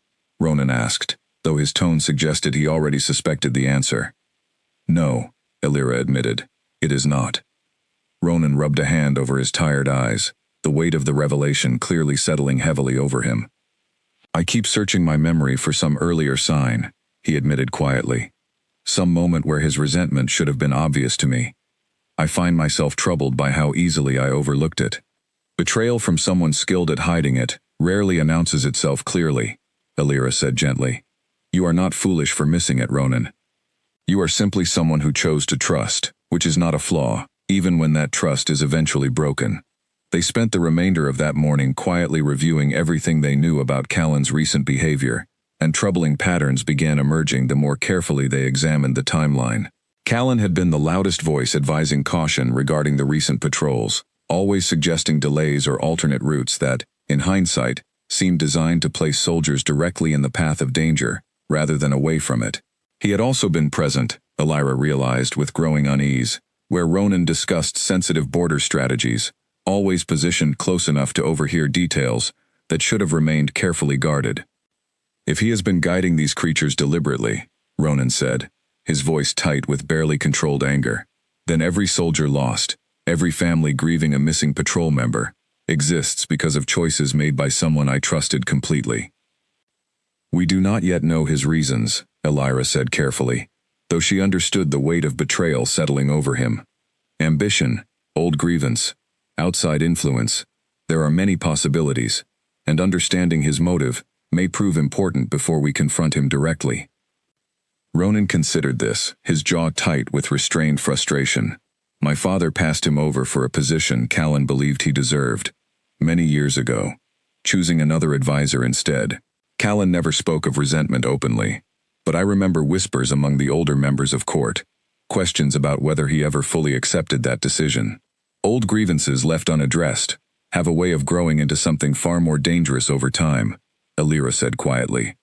If he believes weakening your rule serves some larger purpose, whether personal ambition or something else entirely, he will not stop simply because a few creatures have been discovered and killed. He will adjust his methods, perhaps escalate his plans, especially if he suspects we are close to uncovering the truth. The weight of that realization settled heavily over the room.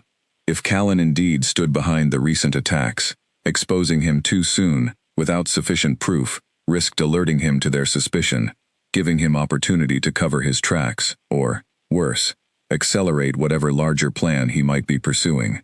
Yet waiting too long risked additional lives lost to further attacks, or worse still, some larger scheme they had not yet fully uncovered. We need proof, Ronan said finally. Undeniable proof. Enough to bring before my full court without doubt, because accusing an advisor of his standing, without absolute certainty, would divide my people at exactly the moment we need unity most. Then we watch him carefully, Alira said, and we wait for him to make a mistake. They did not have to wait long. In the days between discovering the journal and confirming Callan's involvement, Alira found herself watching the entire court with renewed suspicion, aware that betrayal, once uncovered in one corner of the fortress, cast doubt over every friendly face she had come to recognize.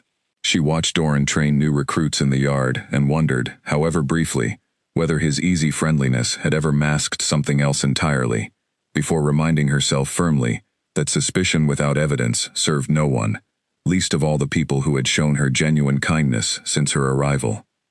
She spoke with Lady Marisol once, during this tense waiting period, careful to keep the conversation light, though Marisol's sharp eyes seemed to notice the shift in Alira's demeanor regardless. Something troubles you beyond the usual attacks, Marisol observed, studying her closely over a small table set with tea. Neither of them had touched. I have learned something troubling, Alira admitted carefully, choosing her words with precision. I am not yet able to share it fully, but I would ask that you remain watchful, my lady, of anyone within this court whose behavior seems inconsistent with their stated loyalty. Marisol's expression sharpened further. Though she did not press for details she clearly understood Alira was not yet prepared to share. I have lived a long time within this court, Lady Sane. I have learned to watch closely regardless of whether I am asked to. Rest assured, I already am. 2 days later, reports arrived of yet another missing patrol, this one closer to the fortress than any previous attack, striking within sight of the outer walls themselves. The fortress erupted into fearful chaos, soldiers scrambling to organize search parties, servants whispering fearfully about whether the fortress itself remained safe any longer. Alira watched carefully as the news spread through the halls, noting every reaction among the gathered court, and found Callan's expression particularly telling, a carefully controlled calm that did not match the genuine alarm rippling through everyone else around him. Alira watched the fortress absorb the news of the newest disappearance with a kind of weary dread that had become painfully familiar, servants moving through the halls with lowered eyes, soldiers gathering in tense clusters near the barracks, the entire pack bracing itself against a fear it could not properly name or defend against. She found herself grateful, in a strange and quiet way, that the truth of Callan's betrayal would soon put a face to that fear, even if the face belonged to someone so many of them had once trusted without question. That evening, as Ronan prepared to address his anxious court, Alira found a moment alone with him, in the corridor outside the great hall. He grows bolder, she said quietly. Striking closer to the fortress suggests either desperation or confidence that his plan nears completion. Which do you believe it is? Ronan asked. I believe, Alira said carefully, that we are running out of time to gather careful proof, and running dangerously close to a confrontation neither of us can fully predict the outcome of. Ronan studied her a long moment, something resolute settling into his expression. Then we accelerate our own plans. Tomorrow, I intend to task Callan directly with leading the search for this missing patrol, a task that will take him beyond the fortress walls. While he is occupied, you will search his private quarters, for anything connecting him definitively to these attacks. And if he discovers what I am doing? Elira asked. Then we will have our proof one way or another, Ronan said grimly, though I would prefer to gather it more quietly than that. They parted ways that evening, with the fragile alliance between them now bearing the full weight of a decision that could either expose a dangerous betrayal or, if handled poorly, alert their enemy to exactly how close they had come to uncovering the truth. Elira returned to her tower room that night, with her mind racing through every possible outcome, understanding with quiet certainty that whatever happened over the following day would determine far more than simply the fate of one traitorous advisor. It would determine whether Ronan's fortress, and everyone within it, survived whatever larger scheme Callan had spent weeks carefully setting into motion. Morning arrived with a tension Elira could feel pressing against every corner of the fortress. She watched from a distance as Ronan addressed Callan directly during the morning gathering, tasking him with leading the search for the missing patrol, his tone carrying just enough urgency to seem natural rather than calculated. Callan accepted the assignment with a respectful bow, his expression giving nothing away, and within the hour, he had gathered a group of soldiers and departed through the main gates toward the eastern woods. Elira waited until she was certain his group had traveled well beyond sight of the fortress before making her way toward the advisor's quarters, a section of the fortress she had visited only rarely during formal gatherings. Callan's rooms were modest compared to some of the other advisors, sparsely furnished, everything arranged with careful, almost obsessive order. She searched methodically, moving with the same careful precision she used when tracking dangerous creatures through unfamiliar terrain, checking beneath loose floorboards, behind hanging tapestries, inside the lining of storage chests. For nearly an hour, she found nothing beyond ordinary personal belongings, and worry began creeping into her thoughts that perhaps their suspicion, however well-founded it seemed, might lead nowhere useful. Then, tucked inside a hollow compartment, built cleverly into the base of a wooden writing desk, she found a small collection of letters, their handwriting matching precisely the careful script she had seen inside the hidden journal in the library. Her fingers moved carefully along the worn paper, mindful not to disturb the careful order in which they had been folded, aware that any evidence of tampering might alert Callan to her presence here before she had gathered everything she needed. Outside, the fortress carried on its ordinary morning routines, entirely unaware of the quiet, dangerous work unfolding within these modest quarters. She unfolded them carefully, scanning their contents with growing alarm. The letters were addressed to Callan from someone signing only with a single initial, discussing payment for services rendered, references to creatures delivered successfully to specified locations, and troubling mentions of a larger plan, involving something described only as the final movement, scheduled to occur once Ronan's forces had been sufficiently weakened and distracted. One letter, more recent than the others, mentioned the arrival of the human bride with clear suspicion, questioning whether her presence might complicate their timeline, and suggesting that Callan monitor her closely, or remove her entirely, if she proved a genuine obstacle. Elira's blood ran cold reading those words, understanding immediately that her secret investigation had likely already drawn dangerous attention. Whether or not Callan yet knew the full extent of what she was capable of, she gathered the letters carefully, intending to bring them directly to Ronan, when the sound of the outer door opening froze her in place. Callan stood in the doorway, his expression cold and calculating, any trace of his usual careful composure entirely gone. "You found them," he said quietly, closing the door behind him with deliberate calm. "I wondered how long it would take." "You returned early," Elira said, keeping her voice steady, despite the sudden danger crackling through the room. "I suspected something was wrong when the king suddenly decided I should personally lead a search, so far beyond the fortress walls," Callan said. "It seemed convenient, almost too convenient, and I have learned over many years to trust my instincts about such things." Elira held the letters carefully, calculating distances and exits, every instinct sharpening toward the confrontation she now understood was unavoidable. "Why?" she asked simply. "Why betray your own king, your own people?" Something bitter flickered across Callan's expression. "My father served faithfully for decades, only to be passed over when a position he deserved went instead to someone with lesser skill, but greater favor.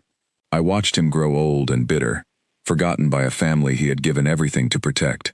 When I was offered an opportunity to correct that injustice, to weaken a throne that never valued true loyalty properly, I did not hesitate." By luring dangerous creatures to kill innocent soldiers, Elira said, disgust plain in her voice. Soldiers who trusted you. Sacrifices, Callan said coldly, necessary to weaken defenses before the true plan reaches completion. A plan that does not concern you, Lady San, or whatever you truly are. He moved suddenly, drawing a hidden blade from beneath his sleeve with practiced speed, and Elira barely managed to sidestep his first strike, the letters scattering across the floor as she reached for her own weapon. His movements carried the disciplined precision of formal training, rather than the desperate improvisation of someone caught unprepared, confirming Elira's growing suspicion that his advisory role had always been, at least in part, a careful disguise concealing skills he had taken great pains to keep hidden from the rest of the court. Callan fought with genuine skill, clearly trained beyond what his advisory position suggested, and for several tense moments, the confrontation remained evenly matched, blade meeting blade in quick, controlled exchanges within the confined space of his quarters. A shout echoed from somewhere outside, followed quickly by the sound of urgent footsteps approaching, and Callan's expression shifted with sudden calculation, understanding perhaps that his time had grown dangerously short. He pressed his attack more aggressively, forcing Elira backward toward the wall, and in the split second before his blade could find its mark, she moved with the full extent of her trained instincts, disarming him with a precise, controlled strike that sent his weapon clattering across the stone floor.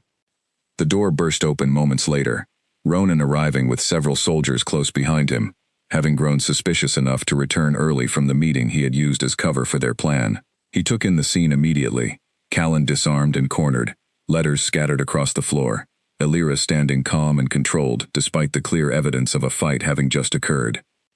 "It is true then," Ronan said quietly, his voice carrying a quiet, devastated anger. "You have been guiding these attacks." Callan said nothing, his expression hardening into cold defiance rather than remorse. "He has been working with someone outside the fortress," Elira said, gathering the scattered letters carefully and offering them toward Ronan. "There is mention of a larger plan, something they call the final movement, scheduled once your forces are sufficiently weakened." Ronan's soldiers moved to restrain Callan immediately, though he offered no resistance, his expression settling into something almost like relief, that the deception had finally ended, whatever satisfaction he found in that release deeply unsettling to witness. As the soldiers led him away, Ronan turned to Elira, his expression a complex mixture of gratitude and lingering shock. "You fought him," he said, "alone." "He caught me before I could bring the letters to you safely," Elira admitted. "I did what was necessary." After the soldiers led Callan away, Elira remained a while longer in his quarters, helping Ronan gather every remaining scrap of evidence scattered across the small room. The space felt strangely hollow now, stripped of whatever careful order Callan had once maintained there, replaced instead by the quiet aftermath of exposed betrayal. "I trained beside him once," Ronan said quietly, staring at the empty desk where the hidden compartment had been carefully built years earlier. "Before I inherited this territory, before either of us understood the weight such responsibility would eventually carry, I considered him a friend, in whatever limited way a future king is permitted friendship. Betrayal from someone trusted cuts far deeper than betrayal from a stranger," Elira said gently. "I am sorry you were forced to witness this today." "I am not sorry it was uncovered," Ronan said, his voice firming with quiet resolve. "Better a painful truth uncovered now than a devastating one revealed too late to prevent further loss." They finished gathering the remaining evidence in comfortable silence, the earlier tension between them settling into something steadier, forged through shared hardship rather than fractured by it. Word of the confrontation spread quickly through the fortress, and within hours, whispers reached every corner of the court regarding exactly how Callan had been discovered and disarmed. Whispers that inevitably grew to include details about the skill Elira had displayed during their fight, skill that several soldiers who arrived shortly after the confrontation had witnessed firsthand. By evening, Lady Marisol arrived at the private study, where Ronan and Elira had gathered to discuss the letters more thoroughly, her sharp amber eyes studying Elira with new, careful attention. "The soldiers speak of your skill during the confrontation," Marisol said without preamble. "They describe movements no ordinary noblewoman should possess." Elira glanced toward Ronan, who nodded slightly, granting silent permission for whatever truth she chose to share. She met Marisol's gaze directly.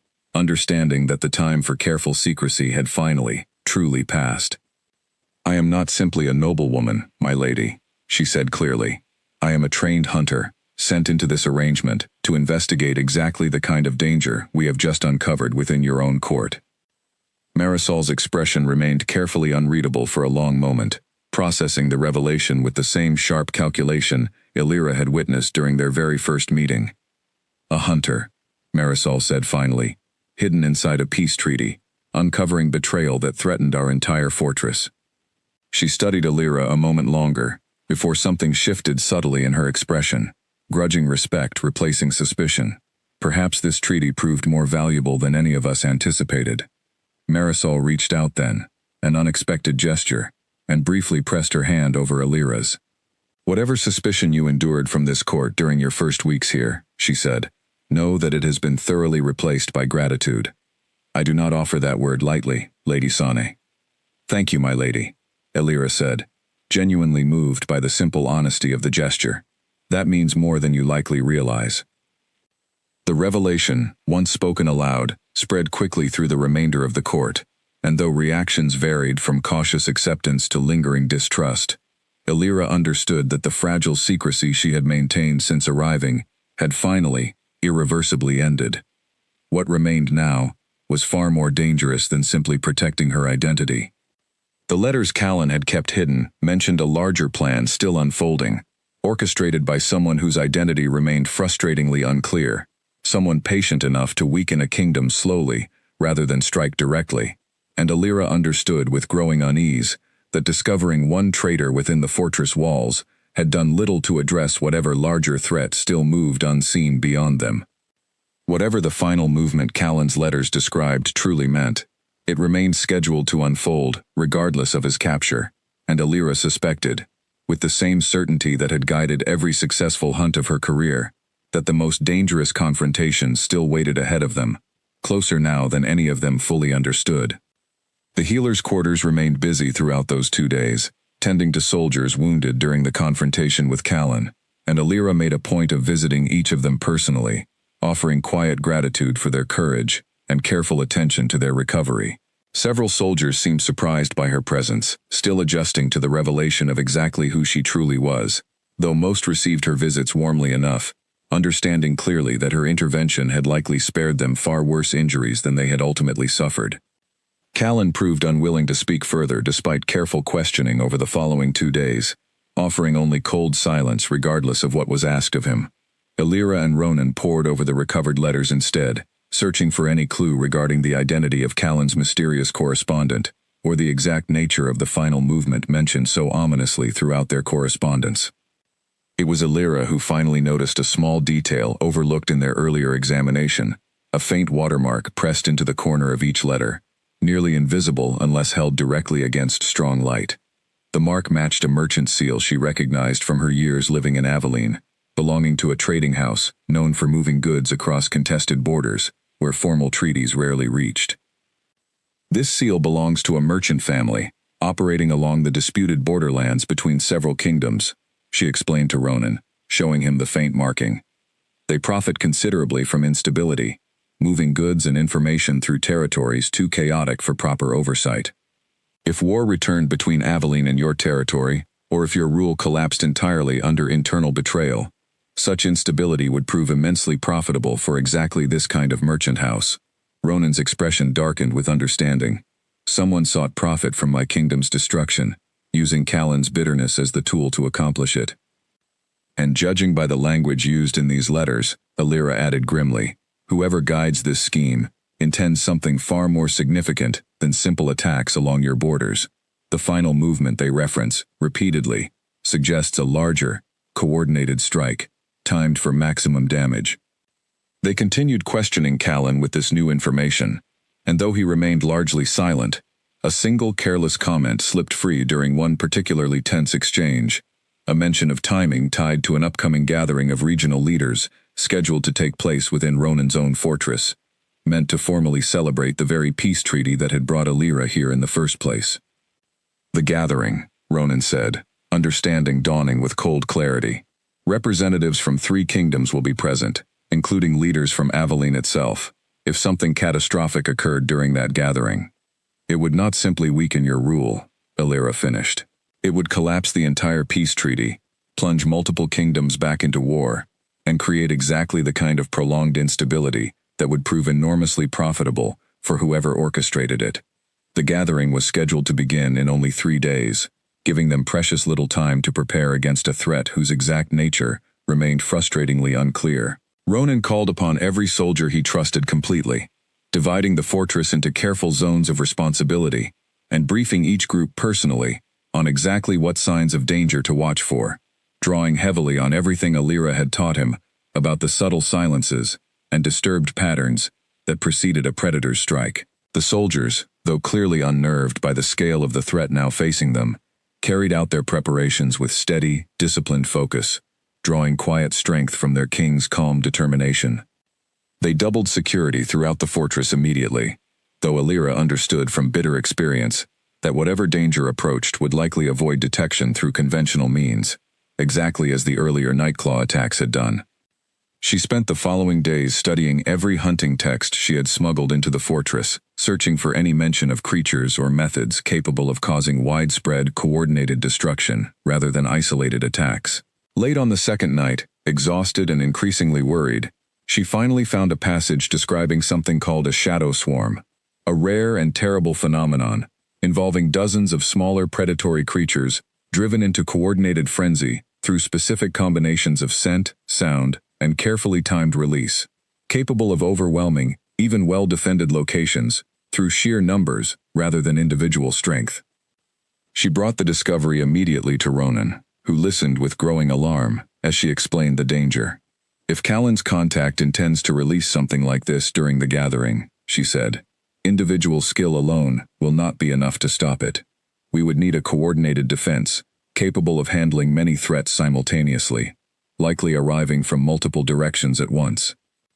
Ronan called an emergency council that evening, and for the first time since her arrival, Illyra stood openly before the full court, no longer hiding behind careful deflection or polite half-truths, explaining exactly what she believed threatened them and precisely what kind of defense would be needed to survive it. Lady Marisol, to Illyra's genuine surprise, proved among the most supportive voices in the room, having apparently spent the previous days quietly investigating Illyra's history and finding enough truth in what she discovered to lend her full support toward the coming defense. They spent the final 2 days before the gathering, preparing meticulously, positioning soldiers at carefully chosen points throughout the fortress grounds, training additional groups in techniques Illyra taught for countering fast-moving, low-profile threats rather than conventional enemies. Ronan worked alongside his soldiers personally, refusing to simply delegate the defense, while others faced the danger in his place, and Illyra found herself working beside him constantly throughout those tense days, their partnership deepening into something built on genuine trust rather than careful necessity alone. The night before the gathering officially began, Illyra stood alone atop the eastern wall, studying the dark tree line stretching endlessly toward the horizon, searching for any sign of movement that might betray the danger she feared was already approaching. Ronan found her there sometime after midnight, joining her quietly, without disturbing the careful stillness of her watch. "You should rest," he said softly. "Tomorrow will demand everything from both of us." "I find rest difficult," Illyra admitted. "When so many lives depend on preparation, I cannot be entirely certain is sufficient." Ronan stood beside her a while, looking out over the same dark horizon. "Whatever happens tomorrow, you have already given this fortress far more than anyone could reasonably have asked of you. Whatever comes, we face it together now, not as hunter and king, but as partners." Something in his words settled the restless tension gathering in her chest, and for the first time in days, Illyra allowed herself a single, steadying breath of genuine calm. "Together then," she said quietly. They stood side by side a while longer, watching the stars wheel slowly overhead, before finally retreating inside to gather what little rest the coming dawn would allow them. The gathering began on schedule, representatives arriving from Aveline and 2 neighboring territories, formal ceremonies proceeding with careful, practiced diplomacy throughout the first full day without incident. Illyra remained watchful throughout every formal event, positioned close enough to intervene quickly should danger appear, though the peaceful proceedings offered no obvious sign of the threat they feared. It was on the second evening, during a formal banquet held within the great hall itself, that the attack finally began. The first sign came from the outer walls, distant shouts of alarm carried on cold night air, followed quickly by the unmistakable sounds of chaos erupting throughout the fortress grounds. Elira and Ronan exchanged a single sharp glance before moving immediately toward the source of the disturbance, soldiers already scrambling into the defensive positions they had carefully rehearsed over the previous 2 days. Outside, the fortress grounds had descended into genuine pandemonium. Dozens of small, fast-moving shapes swarmed across the courtyard and along the outer walls, moving with the same eerie silence Elira had learned to recognize from earlier encounters, though their sheer numbers created a danger far beyond anything a single creature could achieve alone. Soldiers fought desperately to hold their positions, and though their preparation had granted them significant advantage over being caught entirely unaware, the overwhelming numbers threatened to eventually break through despite everyone's best efforts. Elira moved through the chaos with focused, practiced precision, guiding groups of soldiers toward better defensive positions, calling out warnings about specific vulnerabilities she recognized in the swarm's movement patterns, and personally engaging the most dangerous creatures whenever they threatened to break through critical defensive lines. Ronan fought alongside his soldiers in his full wolf form, his considerable strength and speed proving decisive against the smaller creatures whenever he engaged them directly. Near the height of the confrontation, as exhausted soldiers began struggling against the relentless assault, Elira spotted a figure standing near the outer gates, watching the chaos unfold, with cold satisfaction, rather than the fear or urgency shown by everyone else present.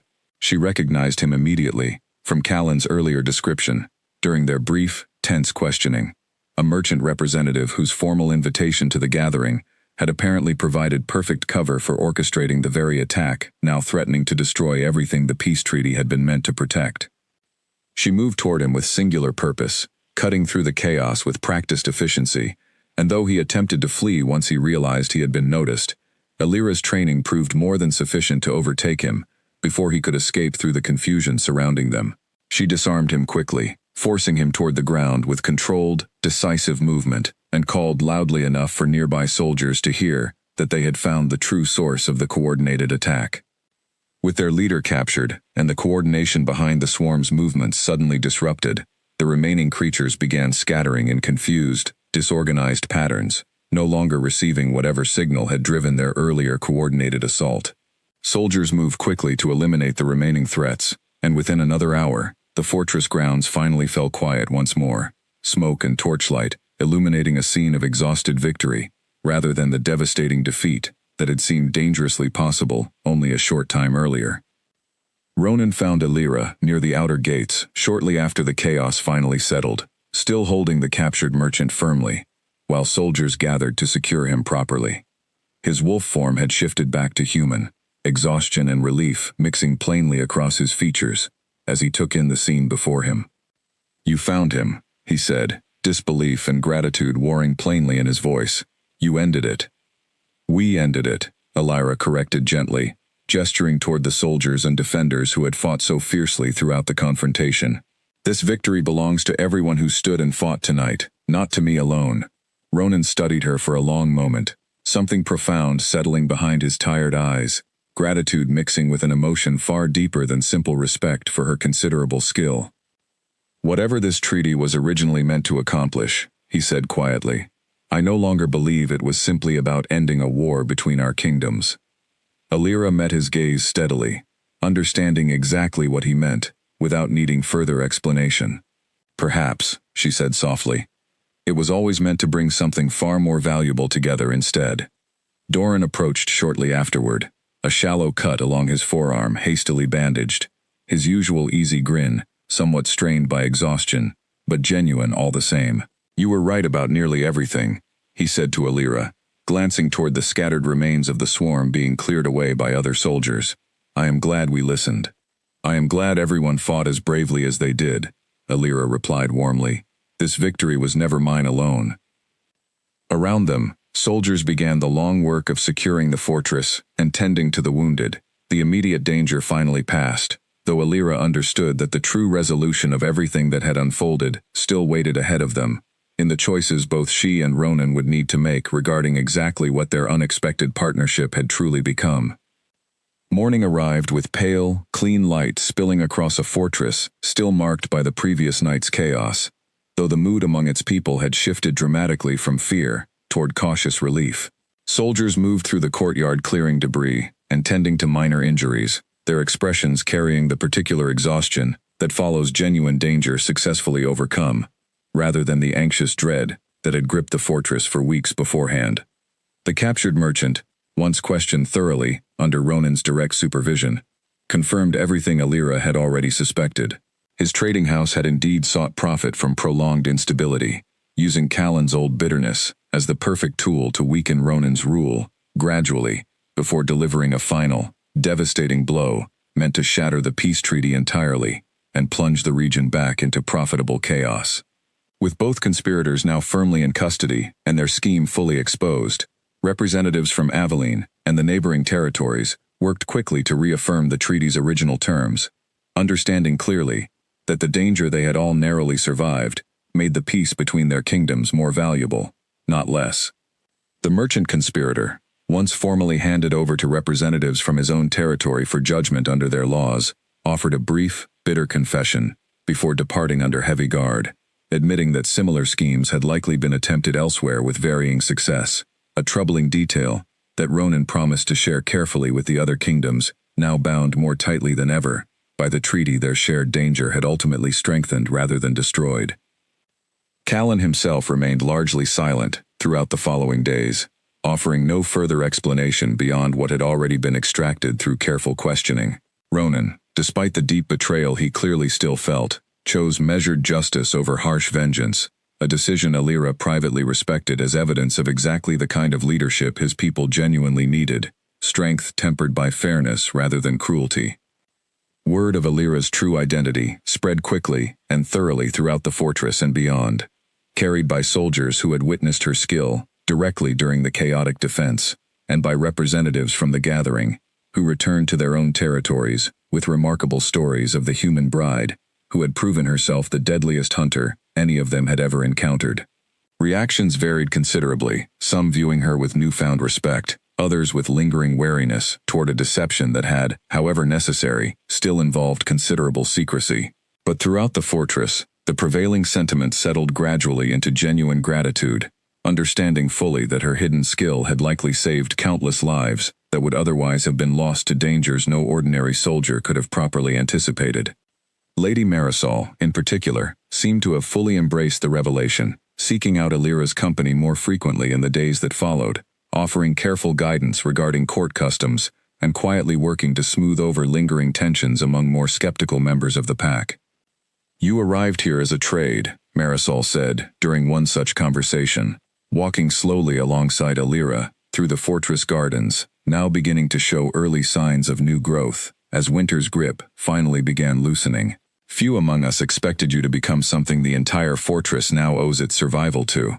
"I did not expect it either," Alira admitted honestly. "I came here believing I might uncover a single hidden danger. I did not anticipate everything that followed." "Life rarely follows our careful expectations," Marisol said, something warm finally softening her usually sharp expression. "Sometimes, what arrives disguised as obligation becomes something far more valuable instead." Doran, the young soldier who had spoken so easily with her that first quiet afternoon by the training yard, sought her out as well during those settling weeks, offering his own genuine congratulations for the fortress's survival, and admitting, with an easy laugh, that he had suspected something remarkable about her from their very first conversation, long before the truth became known to everyone else. "I did not suspect quite this remarkable," he admitted, grinning, "but I am glad to have been right about at least part of it." One afternoon, walking together through the fortress gardens, Marisol paused near a bed of hardy winter flowers, just beginning to push through the last patches of frost, her expression thoughtful. "I misjudged you when you first arrived," she admitted. "I saw only a fragile arrangement built to fail, a woman too soft for what our territory demanded. I am glad, for once, to have been so thoroughly wrong." "You judged carefully, based on what you could see at the time," Alira said gently. "I would not have expected anything less from someone responsible for protecting this pack." "Even so," Marisol said, "I hope you will allow me to make amends by teaching you a few things about our customs. You have not yet had reason to learn. A queen, even one as capable as you, benefits from guidance now and then." Illyra smiled at that, genuinely touched by the offer. "I would welcome it, my lady." Illyra found herself thinking often of those words over the following weeks, as the fortress gradually settled back into ordinary rhythms, patrols resuming their normal routines, the anxious tension that had gripped the pack for so long, finally beginning to properly ease. She and Ronan continued spending considerable time together, their careful alliance deepening steadily into something neither of them had anticipated when this arrangement first began, something built on hard-won trust and genuine partnership, rather than the political necessity that had originally brought them together. During those quiet weeks, Illyra also found time to write a long letter to Doran Ashfield, the mentor who had shaped her entire life's purpose, explaining everything that had unfolded since her arrival at the fortress. She described the Night Claws, the conspiracy, the Shadow Swarm, and finally, carefully, the unexpected feelings that had grown between herself and the Wolf King she had once viewed only as an obstacle to be managed. His reply arrived nearly 2 weeks later, brief but warm, expressing quiet pride in everything she had accomplished, and a gentle reminder that even the deadliest hunter deserved a life beyond the hunt itself, deserved rest, connection, and happiness, earned through years of difficult, careful work. She read his words several times over, folding the letter carefully and keeping it close, grateful beyond measure for the man who had given a grieving orphan purpose when she needed it most, and who now seemed genuinely glad to see her finding something beyond purpose alone. It was nearly a month after the confrontation, during a quiet evening walk through the same courtyard where they had first spoken privately all those weeks ago, that Ronan finally addressed the question that had clearly been forming in his mind for some time. "When this treaty was first arranged," he said, walking slowly beside her beneath a sky scattered thick with stars, "I expected nothing more than a political formality, a bride I would need to protect and manage carefully for the sake of peace between our kingdoms. And now?" Illyra asked, though something in his tone already told her the answer. "Now," he said, stopping and turning to face her fully, "I find myself standing beside someone I genuinely respect, someone whose courage and skill saved my people from a danger I could never have properly anticipated or handled alone. I find myself standing beside someone I have come, quite unexpectedly, to care for, far beyond the requirements of any political arrangement." Illyra held his gaze steadily, her own feelings, carefully guarded for so long out of necessity, finally rising freely to the surface. "I did not expect to feel anything beyond careful professional purpose when I arrived here," she admitted softly. "Yet here I find myself as well, caring for a king I once viewed only as an obstacle standing between myself and my true mission." Something eased fully in Ronan's expression then, warmth replacing the careful restraint he had maintained throughout their growing partnership. "Then perhaps," he said, "it is time this fortress, and every kingdom watching this treaty closely, understood exactly what you have truly become here." 3 days later, Ronan called together his full court once more, this time joined by representatives from Aveline and the neighboring territories who had returned specifically for the occasion, along with every soldier and servant within the fortress who wished to attend. Illyra stood beside him at the head of the great hall, her posture calm despite the weight of every eye once again fixed upon her, though this time carrying respect rather than suspicion. "When this treaty was first arranged," Ronan announced, his voice carrying clearly through the silent hall, "the woman standing beside me arrived as a trade, a hostage, meant to secure fragile peace between our kingdoms, through obligation alone. What none of us understood then was that Aveline had unknowingly sent us something far more valuable than any political arrangement could have promised." He turned to face Illyra directly, taking her hand in his before the entire gathered court. "Illyra Son arrived here, disguised as a frightened bride, and revealed herself instead to be the deadliest hunter any of us have ever encountered, a woman whose courage and skill saved this fortress, and everyone within it, from a danger that could have destroyed everything we have worked to build. I do not stand before you today simply to honor an obligation forced upon us by treaty. I stand before you to declare, before this court, and every kingdom watching, that Illyra Sane stands beside me now, not as a hostage, but as my equal, and as the woman I have chosen freely to call my queen." A murmur of surprise rippled through the hall, though it quickly settled into something far warmer, applause rising steadily from soldiers who had fought alongside her during the fortress's darkest hour, from servants who had come to know her quiet kindness during her months among them, from representatives who understood clearly the value of the peace her courage had helped preserve.